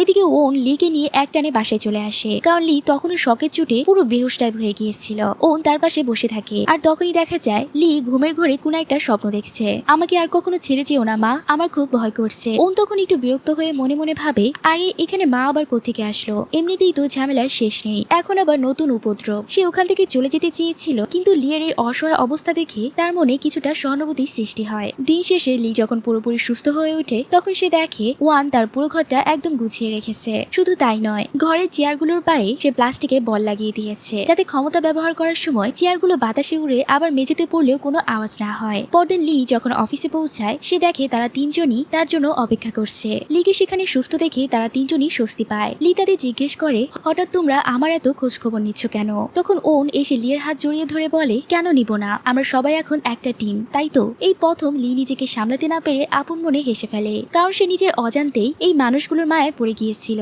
কিন্তু সমস্যা হলো দূর থেকে রাম তাদের এই হাসিমুখী দৃশ্যটি দেখছিল। লিয়ের হাসি রামকে ভীষণ কষ্ট দেয়, কারণ সে মনে মনে খুবই জেলাস ফিল করছিল, কারণ সে ল্যাবে ল্যাবরেটরি দিনগুলো থেকে, যখন তারা এক্সপেরিমেন্টের সাবজেক্ট ছিল, তখন থেকেই রাম মনে মনে লিকে ভালোবেসে এসেছে। এরপর লি তাদের সবাইকে নিয়ে একটা গোপন আস্তানায় জড়ো হয়। সে তাদের জানায় যে তাদের ভেতরে লুকিয়ে থাকা ক্ষমতা বা স্পার্ক জাগিয়ে তুলতে সাহায্য করবে, তবে তার একটা শর্ত আছে। যদি কখনো ওয়ান্ডার কিন্ডার গ্রুপের মুখোমুখি হতে হয়, তবে কোনো ফাইট না করেই সাথে সাথে পিছু হটতে হবে, কারণ ওই গ্রুপের সদস্যরা এদের চেয়ে অনেক বেশি শক্তিশালী ছিল। তাদের সামনে এরা কিছুতেই টিকে থাকতে পারবে না। অনেক চেষ্টা আর পরীক্ষার পর তারা একটা অদ্ভুত জিনিস আবিষ্কার করে। দেখা যায় রোর ভিতরের ক্ষমতা তখন জেগে ওঠে যখন তাকে নিয়ে কেউ কোনো নেতিবাচক বা খারাপ কথা বলে, কারণ ছোটবেলা থেকেই সে প্রচন্ড ট্রোল বা বুলিং এর শিকার হয়ে এসেছে। তাই এই নেতিবাচক কথাই তার শক্তির প্রধান উৎস। অন্যদিকে কিয়ং এর ব্যাপারটা হলো, সে যখনই কোনো মিথ্যা কথা বলে তখনই কোনো না কোনো কিছুর সাথে আঠার মতো আটকে যায়। এদিকে ওনের ক্ষমতা নিয়ে পরীক্ষা নিরীক্ষা করার আগেই হঠাৎ দেখা যায় যে পুরো ঘর তেলাপোকায় ভরে গেছে। আসলে রাম নিজের মাইন্ড কন্ট্রোল ক্ষমতা দিয়ে এই তেলাপোকাগুলোকে নিয়ন্ত্রণ করে সেখানে পাঠিয়েছিল।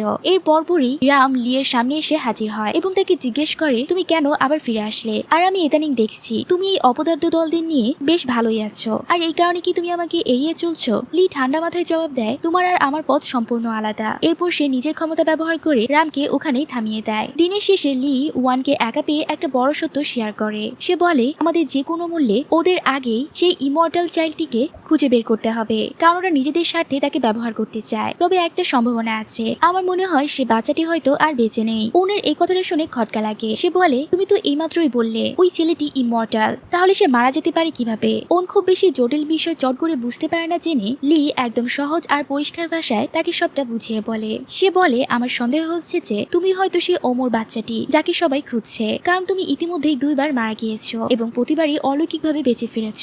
যদি ছোটবেলায় তোমার হার্ট ট্রান্সপ্লান্ট করা হয়ে থাকে, তবে সম্ভাবনা আছে সেই বিশেষ ক্ষমতাটি এখনো তোমার ভিতরে রয়ে গেছে। আর সব থেকে বড় কথা, তোমার দাদি আসলে ওয়ান্ডার কিন্ডার প্রজেক্টের মেইন স্পন্সর ছিলেন, কারণ সেই তোমার হার্টের সমস্যার সমাধান খুঁজছিলেন, যার জন্য এই প্রজেক্টটা করা হয়েছিল। লিয়ের এই কথাগুলো শুনে ওয়ানের মাথায় যেন আকাশ ভেঙে পড়ে। সে বিশ্বাসই করতে পারছিল না যে তার দাদি এত বড় একটা অমানবিক এবং ভয়াবহ কাজের সাথে জড়িত ছিলেন। ওয়ান সাথে সাথে বাড়িতে ছুটে যায় এবং দাদিকে সরাসরি জিজ্ঞেস করে, আমি ছোট থাকার সময় তুমি আসলে আমার সাথে কি করেছিলে, যার কারণে আমি মারা যাওয়ার পরও বারবার বেঁচে ফিরি? পরিস্থিতি দেখে দাদি আর কোনো কিছু গোপন না করে সে বলে, ল্যাবরেটরিতে দুর্ঘটনার দিন একটি পাথরের টুকরো সেই অমর বাচ্চাটির মাথার একপাশে এসে পড়েছিল। সে বেঁচে থাকলেও পাথরের আঘাতে তার মস্তিষ্কের টিস্যুগুলো স্থায়ীভাবে ক্ষতিগ্রস্ত হয়েছিল, যার কারণে সে প্রচন্ড যন্ত্রণার মধ্যে দিয়ে দিন কাটাচ্ছিল। যতবারই তার হার্ট বন্ধ হতো, অলৌকিক ক্ষমতার কারণে সে আবারও বেঁচে উঠত, কিন্তু তার কষ্ট শেষ হচ্ছিল না। তাই তারা সিদ্ধান্ত নেয় তাকে এই চিরস্থায়ী যন্ত্র থেকে মুক্তি দেওয়া ছাড়া আর কোনো উপায় নেই। দাদি বলে, ঠিক ওই সময় তুমি মারাত্মক অসুস্থ ছিলে এবং তোমার একটা হার্ট ট্রান্সপ্লান্টের খুব দরকার ছিল, তাই বাধ্য হয়ে আমি তার হার্টটা তোমার শরীরে প্রতিস্থাপন করার ব্যবস্থা করি। সব জানার পর তো তীব্র মানসিক ধাক্কা খায় আর দাদির উপর ক্ষোভ আর অভিমানে সেখান থেকে চলে যায়। তার মনে এক ধরনের অপরাধবোধ কাজ করতে থাকে। সে ভাবে যে তার দাদি রোগীদের চিকিৎসার খোঁজে এই প্রজেক্টে টাকা ঢেলেছিল ঠিকই, কিন্তু পরোক্ষভাবে এই নিষ্পাপ বাচ্চাদের উপর হওয়া সব অত্যাচারের পিছনে আসলে সেই দায়ী। তার হার্টে চিকিৎসার জন্যই তো দাদি এতটা করেছে। ওন খোঁজ করে যখন জানতে পারে এই কারণে পরবর্তীতে ফাদারকে এত বছর জেলে থাকতে হয়েছে, এটা জানার পর সে নিজেকে আরো বেশি দোষী মনে করতে থাকে। সে ভাবে, আমার কারণে হয়তো ফাদার নিজের পরিবার থেকে আলাদা হয়ে গিয়েছিল। এই সব দুঃখে সে টানা 2 দিন সবার কাছ থেকে নিজেকে লুকিয়ে রাখে। এরপর যখন সে নিজের মানসিক শক্তি ফিরে পায়, তখন সরাসরি লিয়ের বাসায় যায়। সেখানে গিয়ে সে লিয়ের কাছে ক্ষমা চায় আর বলে, আমি সত্যিই দুঃখিত, তোমার কথাই ঠিক ছিল। এই সব কিছু পিছনে আসলে আমার পরিবারই দায়ী। আমার কারণে তুমি তোমার পরিবারের সাথে দেখা করতে পারছো না। লি তখন উনকে সান্ত্বনা দেয় আর বুঝায় যে এতে উনের তো নিজের কোনো দোষই নেই, যা করেছে বড়রা করেছে। ঠিক এই সময় দাদি উনের জন্য তার পছন্দের কিছু খাবার রান্না করে সেখানে পাঠায়। খাবার দেখে উন ছোট বাচ্চাদের মতো কান্না করে ফেলে। সে সোজা দাদির রেস্টুরেন্টে চলে যায় আর দাদিকে বুঝিয়ে বলে যে সে এখনো দাদির উপর রেগে আছে ঠিকই, কিন্তু দিন শেষে সে সবসময় দাদির পাশেই থাকবে, অতীতে তার দাদি যত ভুলই করে থাকুক না কেন। আমরা দেখতে পাই পরদিন তারা সবাই আবার সেই গোপন আস্তানায় জড়ো হয়, যাতে ওয়ানের ভেতরের ক্ষমতা বা স্পার্ক জাগিয়ে তোলা যায়। সেখানে উন যখন কফির মুখে চুমুক দেয়, তখনই ঘটে আসল বিপত্তি। কফি খাওয়ার সাথে সাথে তার ভেতরের শক্তি প্রচন্ডভাবে হাইপার হয়ে যায় আর সে নিজের উপর নিয়ন্ত্রণ হারিয়ে ফেলে। আর অবস্থা এমন দাঁড়ায় যে সে এক নাগারে 15 বারেরও বেশি এদিক থেকে ওদিক টেলিপোর্ট হতে থাকে। দিনের শেষে লি যখন বাসায় ফিরে, সে দেখে উন, রো আর কিয়ং মিলে তার জন্য চমৎকার একটা রাতের খাবারের আয়োজন করেছে। সবাই মিলে একসাথে খেতে বসে লিয়ের মনে হয় যে পারিবারিক বন্ধন থেকে সে সারা জীবন বঞ্চিত ছিল, সেটা আসলে কতটা চমৎকার। খাওয়া শেষে সে ওয়ানের সাথে বাইরে বের হয় একটা কেক কিনে এই আনন্দটা উদযাপন করার জন্য। হাঁটতে হাঁটতে লি হঠাৎ উনকে একটা পরামর্শ দেয়। সে বলে, উন, কাউকে কখনো অন্ধের মতো বিশ্বাস করতে চেও না, কারণ অতিরিক্ত বিশ্বাসের শেষ পরিণতি সবসময় ব্যবহার বা ধোঁকা হয়। এই কথা বলার পরপরই কোনো কিছু বুঝে ওঠার আগেই লি পকেট থেকে একটা চেতনানাশক ইনজেকশন বের করে আর সেটা সরাসরি উনের ঘাড়ে পুশ করে দেয়। ঠিক সেই মুহূর্তেই সেখানে ওয়ান্ডার কিন্ডার প্রজেক্টের গাড়ি এসে হাজির হয় আর তারা উনকে তুলে নিয়ে যায়। শুধু উনকে ধরিয়ে দিয়েই লি তো ক্ষান্ত হয় না, সে ল্যাবের লোকদের উনের ক্ষমতার গোপন সূত্র বলে দেয়। সে জানায় উনের হার্টবিট বা হৃদস্পন্দন যখন বেড়ে যায় এবং সে যখন সহজে ভয় পায় না তখনই তার এই ক্ষমতা কাজ করে, কিন্তু সে যখন একদম নার্ভাস হয়ে যায়, বুঝতে পারে না যে কি করা উচিত, তখন তার স্ট্রেস বেড়ে গিয়ে হার্টবিট আরো বেড়ে যায়। এই অবস্থাতেও সে বারবার টেলিপোর্ট হতে থাকে এবং উধাও হলেও আবার আগের জায়গাতেই ফিরে আসে। সাথে লি চাল খাটিয়ে কফির তথ্যটাও তাদেরকে বলে দেয়। সে বলে কফি খেলে উন অতিরিক্ত হাইপার হয়ে যায়। এটা সে করে যাতে উন চাইলেই ল্যাব থেকে পালিয়ে যাওয়ার একটা সুযোগ পায়। লি মূলত সব পক্ষের সাথেই নিজের স্বার্থ বজায় রেখে চলছিল।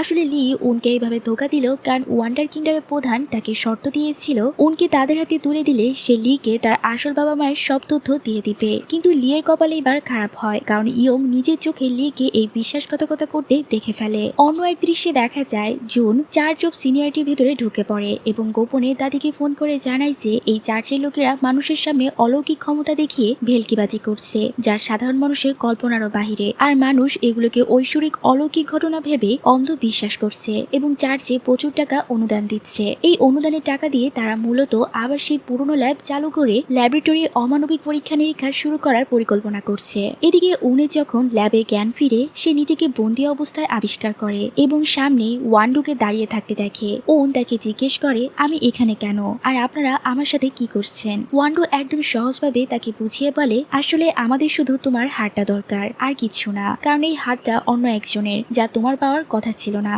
কথা বলতে বলতে উন যখন কাকতালীয়ভাবে নিজের পকেটে হাত দেয়, সে দেখে তার পকেটে কয়েকটি কফির প্যাকেট রয়ে গেছে। সেইটাকে তার শেষ সুযোগ হিসেবে লুফে নেয় এবং একেবারে পুরো কফির গুঁড়ো মুখে ঢেলে দেয় যাতে দ্রুত ওখান থেকে টেলিপোর্ট হতে পারে। কফির জোরে সে এক লাফে সরাসরি লিয়ের বাসায় গিয়ে পৌঁছায়। সে লিয়ের গলায় চেপে ধরে কান্না করতে করতে জিজ্ঞেস করে তুমি আমার সাথে এমনটা কেন করলে, আমার সাথে এত ভালো ব্যবহার, এত কেয়ার, এইসব কি তাহলে শুধু আমাকে ল্যাবে ধরিয়ে দেওয়ার জন্যই ছিল। লি তখন অনেক অপরাধ বোধ নিয়ে বলে হ্যাঁ আমি জানি আমি কত বড় অন্যায় করেছি, আমার তো তোমার কাছে ক্ষমা চাওয়ারও কোনো অধিকার নেই। ঠিক এই কথা বলার পরই উনের কফির রিয়াকশন কমে যায় এবং সে আবারও ল্যাবে ফেরত চলে যায়। সেখানে ল্যাবের লোকেরা আগেই ইনজেকশন হাতে নিয়ে তার জন্য অপেক্ষা করছিল। উন যখন আবার জ্ঞান হারায় তখন ওয়ান্ডো তাকে উদ্দেশ্য করে বলে তুমি এত ছটফট কেন করছো, তুমি তো এমনিতেও একটা ব্যর্থ মেয়ে, জীবনে তো কিছুই অর্জন করতে পারোনি, তাই এই মূল্যবান হারটা তোমার শরীরে থাকার কোনো যোগ্যতাই তোমার নেই। ওয়ান্ডোর এই নির্মম কথাগুলো ওয়ানের মনে এত গভীরভাবে আঘাত করে যে সে নিজে বাঁচার সব আশা ছেড়ে দিয়ে পুরোপুরি আত্মসমর্পণ করে দেয়। এদিকে পরদিন রো প্রচন্ড ক্ষোভ নিয়ে লির বাসায় যায়। সে দরজা ধাক্কা দিয়ে ভেতরে ঢুকে লিকে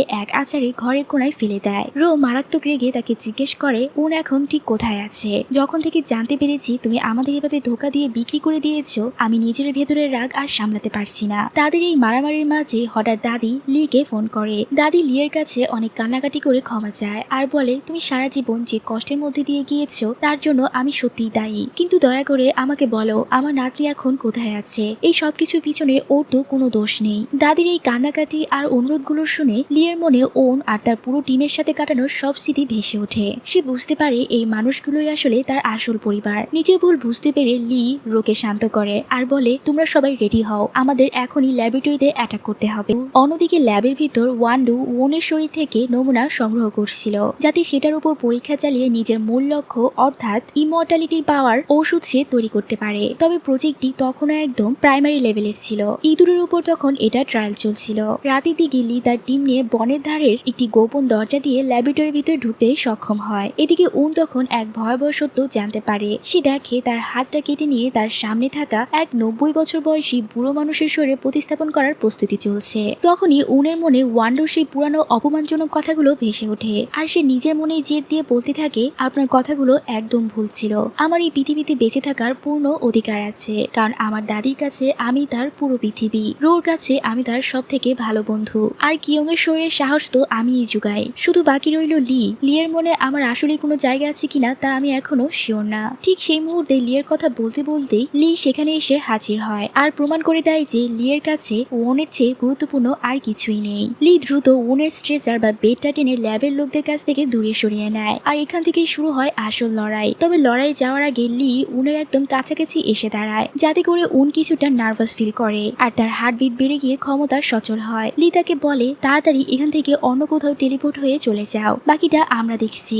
উনের ক্ষমতা কাজ করে এবং সে ল্যাব থেকে গায়েব হয়ে সরাসরি লিয়ের বাসায় চলে আসে। বাসায় এসে উন একা একা ভাবে সে ছাড়া এই টিমটা কখনোই পূর্ণতা পাবে না, তারা সবাই এখন বিপদে আছে। এই ভেবে সে নিজের মনের ভয় কাটিয়ে উঠে, কাপড় পরিবর্তন করে এবং তাদের সাহায্য করার জন্য আবারও ল্যাবের দিকে রওনা হয়। ল্যাবের অন্য পাশে রাম লিয়ের উপর তখন তার মাইন্ড কন্ট্রোল ক্ষমতা ব্যবহার করছিল। সে লিকে এক মারাত্মক হ্যালুসিনেশনের মধ্যে ফেলে দেয়। লিয়ের চোখের সামনে ল্যাব বিস্ফোরণের সেই পুরনো দিনের ভয়াবহ স্মৃতি ভেসে ওঠে, যেখানে লিয়ের নিজের কারণে তার অর্ধেক বন্ধুরা মারা গিয়েছিল। শুধু তাই না, রাম লিয়ের সামনে এসে তাকে মানসিক অত্যাচার করতে থাকে আর বলে এই সব কিছুর জন্য দায়ী তুমি। আমাদের কাছে যারা পরিবারের মতো ছিল তুমি তাদের সবাইকে ধ্বংস করেছো। রামের এই নির্মম কথাগুলো লিয়ার সহ্য করতে পারে না। সে নিজের ক্ষমতার উপর নিয়ন্ত্রণ হারিয়ে ফেলে, যার ফলে ল্যাবের চারপাশের সবকিছু প্রচন্ড গতিতে বাতাসে উঠতে শুরু করে। ঠিক এমন এক সিচুয়েশনে ওন সেখানে এসে পৌঁছায়। সে চারদিকে উড়ন্ত ধ্বংসাবশেষের মধ্যে দিয়ে অনেক কষ্ট করে লিয়ের দিকে এগিয়ে যায় আর তাকে জড়িয়ে ধরে শান্ত করার চেষ্টা করে। ওন তাকে বলে এই দুর্ঘটনায় তোমার কোনো হাত ছিল না, তুমি তো নিজে ওদের একজন ছিলে, অর্থাৎ তুমিও তো এই প্রজেক্টেরই একজন ভিকটিম ছিলে। ওনের এই সান্ত্বনা আর ভালোবাসা লিয়ের মনকে শান্ত করে আর চারপাশে সবকিছু আবারও স্বাভাবিক অবস্থায় ফিরে আসে। এরপর উন আর দেরি না করে পকেট থেকে কফির প্যাকেট বের করে মুখে ঢেলে দেয়। কফির জোরে সে নিজেকে পুরোপুরি হাইপার করে তোলে আর লিকে সাথে নিয়ে এক ঝটকায় সেখান থেকে নিরাপদে বের হতে সক্ষম হয়। এভাবেই তারা ফাইনালি ল্যাব থেকে পালিয়ে নিজেদেরকে রক্ষা করে। উন তার ক্ষমতা দিয়ে লিকে নিয়ে চার্চের মেইন হলে টেলিপোর্ট করে, কিন্তু দুর্ভাগ্যবশত কিয়ং তাদের সাথে আসতে পারে না, কারণ সে নিজের ক্ষমতার কারণে মেঝের সাথে আঠার মতো আটকে গিয়েছিল। চার্চে পৌঁছানোর পর ওন রোকে বলে তুমি যে কোনো উপায়ে লিকে এখান থেকে বের করার ব্যবস্থা করো, কারণ লি তো তখনও পুরোপুরি সুস্থ ছিল না। এই অবস্থায় ল্যাবের কেউ তাকে ধরে ফেললে আর আস্ত রাখবে না। এরপর ওয়ান আবার ল্যাবরেটরিতে ব্যাক করে। এবার সে সরাসরি ওয়ান্ডুর ক্যাবিনে গিয়ে হাজির হয়। সেখানে সে দেখে ওয়ান্ডু এক বড় ব্যবসায়ীকে বোঝাচ্ছে যে সে ওনের বডি স্যাম্পল থেকে ইমর্টালিটির ওষুধ তৈরি করতে পেরেছে এবং সেটা ওই ব্যবসায়ীর উপর পরীক্ষা করতে চায়। ব্যবসায়ী তো নিজের অসুস্থতার কারণে রাজি হয়ে যায়। এরপর ল্যাবে যেন এক অবিশ্বাস্য ঘটনা ঘটে। দেখা যায় ওষুধটা শরীরে যাওয়ার পর বুড়ো ব্যবসায়ীর শারীরিক অবস্থা আস্তে আস্তে ঠিক হতে শুরু করে। শুধু তাই না, তার বয়স এক ধাক্কায় প্রায় 40 বছর কমে যায়। সে নিজেও নিজের শরীরের এই শক্তি দেখে বিশ্বাস করতে পারছিল না। কিন্তু এই আনন্দ বেশিক্ষণ স্থায়ী হয় না। হুট করে পরিস্থিতি পুরোপুরি উল্টে যায়। ব্যবসায়ীর বয়স আবার হু হু করে বাড়তে থাকে, চামড়া কুঁচকে যায় এবং শেষ পর্যন্ত সে একটা জ্যান্ত মমিতে পরিণত হয়। এত বড় ব্যর্থতার পরও ওয়ান্ডু নিজেকে সান্ত্বনা দিয়ে বলে আরে কোনো ব্যাপার না, এইবার ওষুধ তৈরি অনুপাতে হয়তো কিছুটা ভুল হয়েছিল, অন্তত মরার আগে লোকটাকে কিছুক্ষণের জন্য হলেও যৌবনের স্বাদ দিতে পেরেছি। তবে এরপরে সে সবাইকে নির্দেশ দেয় যে যে কোনো মূল্যে ওন আর লিকে বন্দি করতে হবে। তখন পরিস্থিতি সামলাতে সিওক তার বিশেষ ক্ষমতা ব্যবহার করে চার্চে উপস্থিত সব সাধারণ মানুষের মন নিয়ন্ত্রণ করে ফেলে।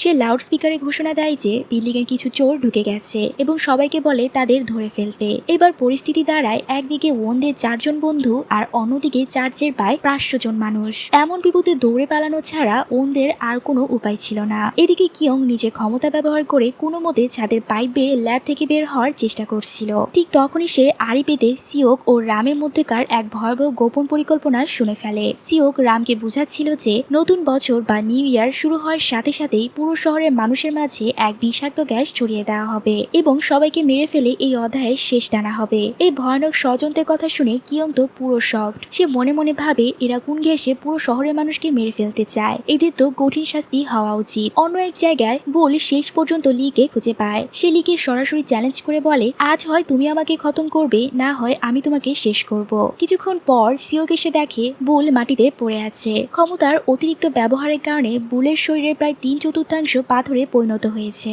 এভাবে বুল সিওকের কাছ থেকে শেষ বিদায় জানিয়ে মারা যায়। অন্যদিকে লি সোজা চলে যায় ওয়ান্ডুর ল্যাবে। সে ওয়ান্ডুর কলার চেপে ধরে জিজ্ঞেস করে তুমি কেন আমাদেরকে বেছে নিলে, কেন আমাদের জীবন নিয়ে এমন ছিনিমিনি খেললে। ওয়ান্ডু তখন তাচ্ছিল্য করে বলে তুমি নিজেকে বেশি স্পেশাল ভাবছো তাই না, কিন্তু তোমাদেরকে বেছে নেওয়ার পিছনে বিশেষ কোনো কারণই ছিল না। আমি শুধু র্যান্ডমলি কিছু বাচ্চাকে জানমলি ল্যাবে নিয়ে এসেছিলাম পরীক্ষা করার জন্য, যার মধ্যে তোমরাও ছিলে। কিন্তু দুঃখের বিষয় হলো সেই ইমর্টাল চাইল্ড ছাড়া আমার আর কোনো এক্সপেরিমেন্টই সফল হয়নি। তার মানে তোমরা তোমরা সবাই ছিলে ডিফেক্টিভ বা আমার পরীক্ষার বিফল। ওয়ান্ডো তখন আরো বলে, তোমাদের পারফেক্ট বানানোর জন্যই আমার ওনের শরীরের উপাদান দরকার, যা দিয়ে আমি ইমর্টালিটির ওষুধ বানাবো। আর আমি এখানেই থেমে থাকবো না। নতুন বছরের শুরুতেই আমি এই পুরো শহরে এক ধরনের স্পেশাল গ্যাস ছড়িয়ে দিব, যাতে করে শহরের বাকি সাধারণ মানুষগুলো কোনো না কোনো অলৌকিক ক্ষমতা পেয়ে সুপার হিউম্যানে পরিণত হয়। ল্যাবের বাইরে তখন দেখা যায় রাম একটা বড় ট্রাকে করে সেই বিষাক্ত গ্যাসের সিলিন্ডারগুলো নিয়ে শহরের দিকে রওনা হওয়ার প্রস্তুতি নিচ্ছিল, যা নতুন বছরের শুরুতেই ছড়ানো হবে। ল্যাবের ভেতরে লি ওয়ান্ডোর এই নিষ্ঠুরতা দেখে অবাক হয়ে যায়। শুধু নিজের জেদ আর একটা নতুন ইমর্টাল চাইল্ড তৈরি করার আশায় সে পুরো শহরের মানুষকে কুরবানি দিতেও দ্বিধা করছে না। ঠিক তখনই ল্যাবের সিকিউরিটি গার্ডরা লিকে চারদিক থেকে বন্দুক উঁচিয়ে ঘিরে ধরে। তারা লিকে গুলি করার সাথে সাথে লি তার ক্ষমতা ব্যবহার করে সব বুলেটের গতি বাতাসে থামিয়ে দেয় এবং উল্টো দিক থেকে আসা সেই বুলেটগুলো গার্ডদের দিকেই ছুঁড়ে মারে। এর মধ্যে একটি বুলেট সরাসরি এসে ওয়ান্ডোর বুকে বিঁধলে সে মাটিতে লুটিয়ে পড়ে। লি তো সেখানেই থেমে থাকে না, সে পুরো ল্যাবরেটরিটা বিস্ফোরণ ঘটিয়ে উড়িয়ে দেয়। ল্যাবের এই ধ্বংসযজ্ঞ দেখে সিওক পাগলের মতো ছুটে আসে। ওয়ান্ডোকে বাঁচানোর শেষ চেষ্টা হিসেবে সে নতুন ফর্মুলার শেষ ইনজেকশনটা দ্রুত ওয়ান্ডোর শরীরে পুশ করে দেয়, কিন্তু ভাগ্য ভালো যে ওই ওষুধের কোনো কাজই হয় না এবং ওয়ান্ডো চিরতরে মারা যায়। কোনো উপায় না দেখে সিওক সাথে সাথে রামকে ফোন করে সতর্ক করে আর বলে, তুমি প্ল্যান মতো কাজ এগিয়ে নিয়ে যাও, কারণ এই শহরের সকাল দেখার ভাগ্য আর কারো নেই। এদিকে কিয়ং কোনো মতে ল্যাব থেকে বের হয়, সোজা সেই জায়গায় দৌড়ে যায় যেখানে নতুন বছরের উৎসবের জন্য শহরের সব মানুষ জড়ো হয়েছিল। সে মঞ্চে উঠে কিমের হাত থেকে জোর করে মাইক্রোফোনটা কিনে নেয়। উপস্থিত সবাইকে চিৎকার করে এই বিপদের কথা জানাতে শুরু করে। কিয়ং মঞ্চে দাঁড়িয়ে সবাইকে বলে, আপনারা যদি এখনই এখান থেকে না পালান তাহলে আমরা সবাই মারা যাব। কিন্তু তার এই কথা শুনে তার নিজের বউ উল্টো ভীষণ রেগে যায় আর বলে, তুমি আর কত মানুষের সামনে আমাকে লজ্জিত করবে আর কত পাগলামি করবে? তুমি দেখছো না তোমার মেয়ে বড় হয়েছে, এখন কি আর তোমার এসব করার বয়স আছে? বউ যেহেতু নিজেই তাকে এভাবে শাসাচ্ছিল, তাই স্বাভাবিকভাবে উপস্থিত সাধারণ মানুষের কেউই কিয়ং এর কথা বিশ্বাস করে না। এদিকে উৎসবের মাঠেই ওয়ান আপ্রাণ চেষ্টা করছিল বিষাক্ত গ্যাসের সিলিন্ডারগুলো নিষ্ক্রিয় করতে, যেগুলো নতুন বছরের কাউন্টডাউনের সময় ফাটানোর পরিকল্পনা করা হয়েছিল। কিন্তু হঠাৎ ওয়ান দেখে লি তার সামনে এসে দাঁড়িয়েছে এবং অদ্ভুতভাবে লি ওয়ান আর বউয়ের উপর আক্রমণ শুরু করেছে। আসলে বিল্ডিং এর ছাদে লুকিয়ে থাকা সিওক তার ক্ষমতা দিয়ে লি এর মন পুরোপুরি নিয়ন্ত্রণ করে ফেলেছিল। পরিস্থিতি এতটাই নিয়ন্ত্রণের বাইরে চলে যায় যে লি এক পর্যায়ে ওয়ানের গলা চেপে ধরে। তখন ওয়ান নিজের শেষ শক্তি দিয়ে লিকে স্পর্শ করে আর তাকে অন্য এক জায়গায় টেলিপোর্ট করে নিয়ে যায়। সেখানকার পরিবেশ বদলে যাওয়ায় লি এর উপর থেকে সিওকের ব্রেন ওয়াশ পুরোপুরি কেটে যায়। লি জ্ঞান ফিরে পেতে ওয়ান তাকে একটা কোষে থাপড় মারে আর বলে, তুমি তো আজকে আমাকে একটুর জন্যই মেরে ফেলছিলে। লি নিজের ভুল বুঝতে পেরে লজ্জিত হয় আর ওয়ানের কাছে মাফ চায়। ঠিক এই সময় সিওক তার শয়তানি মাত্রা আরো বাড়িয়ে দেয়। সে এবার উৎসবের মাঠে উপস্থিত পুরো শহরের সাধারণ মানুষদের সম্মোহিত করে ওনদের পিছনে লেলিয়ে দেয়। তখন ওন, লি, রো এবং কিয়াং এই চারজন একজোট হয়ে পরিস্থিতি সামলানোর চেষ্টা করে, কিন্তু সিওক দমবার পাত্র ছিল না। সে আরো বেশি সংখ্যক মানুষকে নিয়ন্ত্রণ করতে গিয়ে নিজের শরীরের উপর অতিরিক্ত চাপ ফেলে দেয় আর রামের চোখের সামনে অজ্ঞান হয়ে মাটিতে পড়ে যায়। রাম তখন সিওকের কাছে ছুটে যায় আর কান্না করতে করতে জিজ্ঞেস করে, তুমি কেন নিজের এই অবস্থা করলে? আমি তোমাকে হারাতে চাই না। সিওক তখন বলে, আমরা অলরেডি সবকিছু হারিয়ে ফেলেছি, আমাদের ফাদার, বুল দুজনেই তো মারা গেছে। সিওকের এই কথা শোনার পর রামের মনে প্রতিশোধের আগুন জ্বলে ওঠে আর সে এই লড়াইয়ের দায়িত্ব নিজের কাঁধে তুলে নেয়। পরের দৃশ্যে দেখা যায় ওন হঠাৎ লি এর কাছাকাছি এসে দাঁড়ায় আর আবেগী গলায় বলে, তোমাকে দেখে খুব ক্লান্ত লাগছে, যাই হোক এটাকে আমার শেষ বিদায় হিসেবে ধরে নাও। এই বলেই সে লি এর পেটে একটা ধারালো অস্ত্র ঢুকিয়ে দেয়। লি কিছু বুঝে ওঠার আগে হঠাৎ সেখানে সেই সহকারী ডাক্তার এসে হাজির হয় আর সেও পেছন থেকে ওয়ানের পিঠে একটা ধারালো অস্ত্র দিয়ে আঘাত করে। তখনই পরিষ্কার হয় যে ল্যাবের সেই সহকারী ডাক্তার আসলে ওয়ান সেজেছিল আর ওয়ান সেজেছিল স্বয়ং রাম, অর্থাৎ রাম নিজের রূপ পরিবর্তনের ক্ষমতা ব্যবহার করে লি আর ওয়ানকে ধোকা দিয়েছে। আসল রাম যখন মাটিতে পড়ে ছটফট করছিল সে খেয়াল করে তার পালস তখনও সচল আছে। সে রো আর কিয়ংকে চিৎকার করে বলে, তাড়াতাড়ি অ্যাম্বুলেন্স ডাকো। ঠিক তখনই আকাশে এক বিশাল বিপদ দেখা যায়। তারা আকাশের দিকে তাকিয়ে দেখে একটা মস্ত বড় হট এয়ার বেলুন ভাসছে, যা বিষাক্ত গ্যাসের সিলিন্ডারে ঠাসা। ওন বুঝতে পারে যে রাত 12টা বাজার সাথে সাথে এই গ্যাস বেলুনটি বিস্ফোরিত হবে। ঘড়িতে তখন আর মাত্র কয়েক মিনিট বাকি। পরিস্থিতি বেগতিক দেখে ওন নিজেই দায়িত্ব নেয় এটা সামাল দেওয়ার আর দ্রুত একটা প্ল্যান বানায়। সে বলে, লি অলরেডি অনেকটা ইনজিওর্ড, তাই সে এখানেই থাকবে। রু আকাশপথে আমাকে আর কিয়ংকে উড়িয়ে নিয়ে ওই গ্যাস বেলুনের কাছে পৌঁছে দিবে। কিয়ং বেলুনটি আঁকড়ে ধরবে, আমি তার পিঠে চড়ে একদম উপরে উঠে যাব। আমি উপরে পৌঁছানো মাত্রই রু আর কিয়ং নিচে নেমে যাবে আর আমি পুরো গ্যাস বেলুনটাকে নিয়ে একটানে অনেক দূরে কোথাও টেলিপোর্ট হয়ে চলে যাব। পরিকল্পনা অনুযায়ী কাজ শুরু হয় আর রো তাদের আকাশে উড়িয়ে নিয়ে যায় এবং ওয়ান সফলভাবে বেলুনের উপর চড়ে বসে। ঠিক যখন ঘড়ি কাটায় রাত 12টা 12টা বাজে এবং নতুন বছর শুরু হয়। ওমনি ওয়ান সেই বিশাল গ্যাস বেলুন সহ আকাশ থেকে পুরোপুরি ভ্যানিশ হয়ে যায়। বেলুনটি গায়েব হওয়ার সাথে সাথে শহরের সব মানুষের সম্মোহন কেটে যায় এবং তারা স্বাভাবিকভাবেই নতুন বছরের উৎসবে মেতে ওঠে। লড়াই শেষে লি, রো এবং কিয়ং অধীর আগ্রহে উনের ফিরে আসার অপেক্ষা করতে থাকে, কিন্তু বেশ কিছুটা সময় পার হয়ে যাওয়ার পরও উন আর ফিরে আসে না। শহরের মানুষজন সেই রাতের ভয়ানক ঘটনার কথা পুরোপুরি ভুলে যায়। কিয়ং যখন তার বউকে বোঝানোর চেষ্টা করে যে সে পুরো শহরকে বাঁচানোর জন্য ওই বিষাক্ত বেলুনে উঠেছিল, তার বউ তখন রেগে গিয়ে বলে, তোমার এই বানিয়ে বানিয়ে মিথ্যা বলা বন্ধ করো, আমি তোমার উপর বিরক্ত হয়ে গেছি। এভাবেই দিন পার হতে থাকে, কিন্তু উনের কোনো খোঁজ মেলে না। অবশেষে দাদি বাধ্য হয়ে বাস্তবতাকে মেনে নেওয়ার সিদ্ধান্ত নেয় আর উনের আত্মার শান্তির জন্য এক ধরনের অন্ত্যেষ্টিক্রিয়ার আয়োজন করে। কিন্তু চমকপ্রদভাবে তারা সবাই যখন একসাথে বসে খাচ্ছিল, তখন উন একদম স্বাভাবিকভাবে ঘরের দরজা ঠেলে ভেতরে ঢুকে পড়ে আর কিছুটা অবাক হয়ে জিজ্ঞেস করে, কি ব্যাপার, এখানে কার শ্রাদ্ধ হচ্ছে? নাতনিকে জীবন্ত দেখে দাদি দৌড়ে গিয়ে তাকে শক্ত করে জড়িয়ে ধরে আর কান্না করতে করতে বলে, তোর আসতে এত দেরি হলো কেন? আমি তো ভেবেছিলাম তুই আর কোনোদিনই ফিরবি না। উন তখন হাসি মুখে জানায় যে সে আসলে কোথায় টেলিপোর্ট হয়েছিল তা নিজেই বুঝতে পারছিল না, তাই পথ চিনে ফিরে আসতে তার এতটা সময় লেগে গেছে। সে দাদিকে বলে, দাদি আগে আমাকে পেট পুরে খেতে দাও, গত 3 সপ্তাহ ধরে আমি ঠিক মতো কিচ্ছু খাইনি। খাওয়া দাওয়া শেষ করেই উন প্রথম যে কাজটা করে তা হলো লিয়ের বাড়ির সামনে গিয়ে লিয়ের জন্য অপেক্ষা করতে থাকে। লি যখন বাইরে আসে, উন তাকে মুচকি এসে জিজ্ঞেস করে, তা আমাকে ছাড়া তোমার দিনকাল কেমন কাটলো? লি তখন নিজের কৌতুকপূর্ণ স্বভাব বজায় রেখে একটু ভাব নিয়েই বলে, এই তো ভালোই, সবকিছু তো নর্মালি ছিল। এর পরের দৃশ্যে ওয়ান, লি, রো এবং কিয়ং এই 4 জনকে পৌরসভার অফিসিয়াল ইউনিফর্ম পরা অবস্থায় দেখা যায়। তারা অবশেষে নিজেদের স্বপ্ন পূরণ করতে পেরেছিল আর সরকারি চাকরিজীবী হিসেবে নিয়োজিত হয়েছিল। এদিকে লি এত বছর পর নিজের মায়ের সাথে দেখা করার সুযোগ হাতছাড়া করেনি। সে তার মায়ের কাছে গিয়ে দূর থেকে তাকে দেখে আসে। আপনারা হয়তো অনেকেই ভাবছেন ড্রামাটি হয়তো এভাবেই হ্যাপি এন্ডিং হয়েছে, কিন্তু গল্পের শেষ এক বিরাট টুইস্ট অপেক্ষা করছিল। সিওক মৃত্যুর আগে যে ওয়ান্ডুর শরীরে নতুন ফর্মুলার ইনজেকশনটা পুশ করেছিল তা দেরিতে হলেও কাজ করা শুরু করেছে, আর এর ফলে ল্যাবরেটরির সেই প্রধান খলনায়ক ওয়ান্ডু আবারও জীবিত হয়ে কবরের উপর থেকে ফিরে এসেছে। এর থেকে বোঝা যায় এর সিজন 2ও আসতে পারে, তবে তা আসলেও অনেক দেরি আছে, কারণ আমাদের নায়ক তো এখন সরকারি মিলিটারি ট্রেনিং এ আছে, তার ফিরতে এখনো অনেকটা সময় বাকি। তো আজকে ভিডিওটা এখানেই শেষ করছি। গল্পটা একটা ভিডিওতে শেষ করতে গিয়ে তেমন একটা ডিটেলসে যেতে পারিনি, তাই ছোটখাটো ভুল ত্রুটি যদি চোখে পড়ে তা বেশি একটা পাতা না দিয়ে গল্পটা এনজয় করবেন আর আমাকে মাফ করে দিবেন। সো আল্লাহ হাফেজ।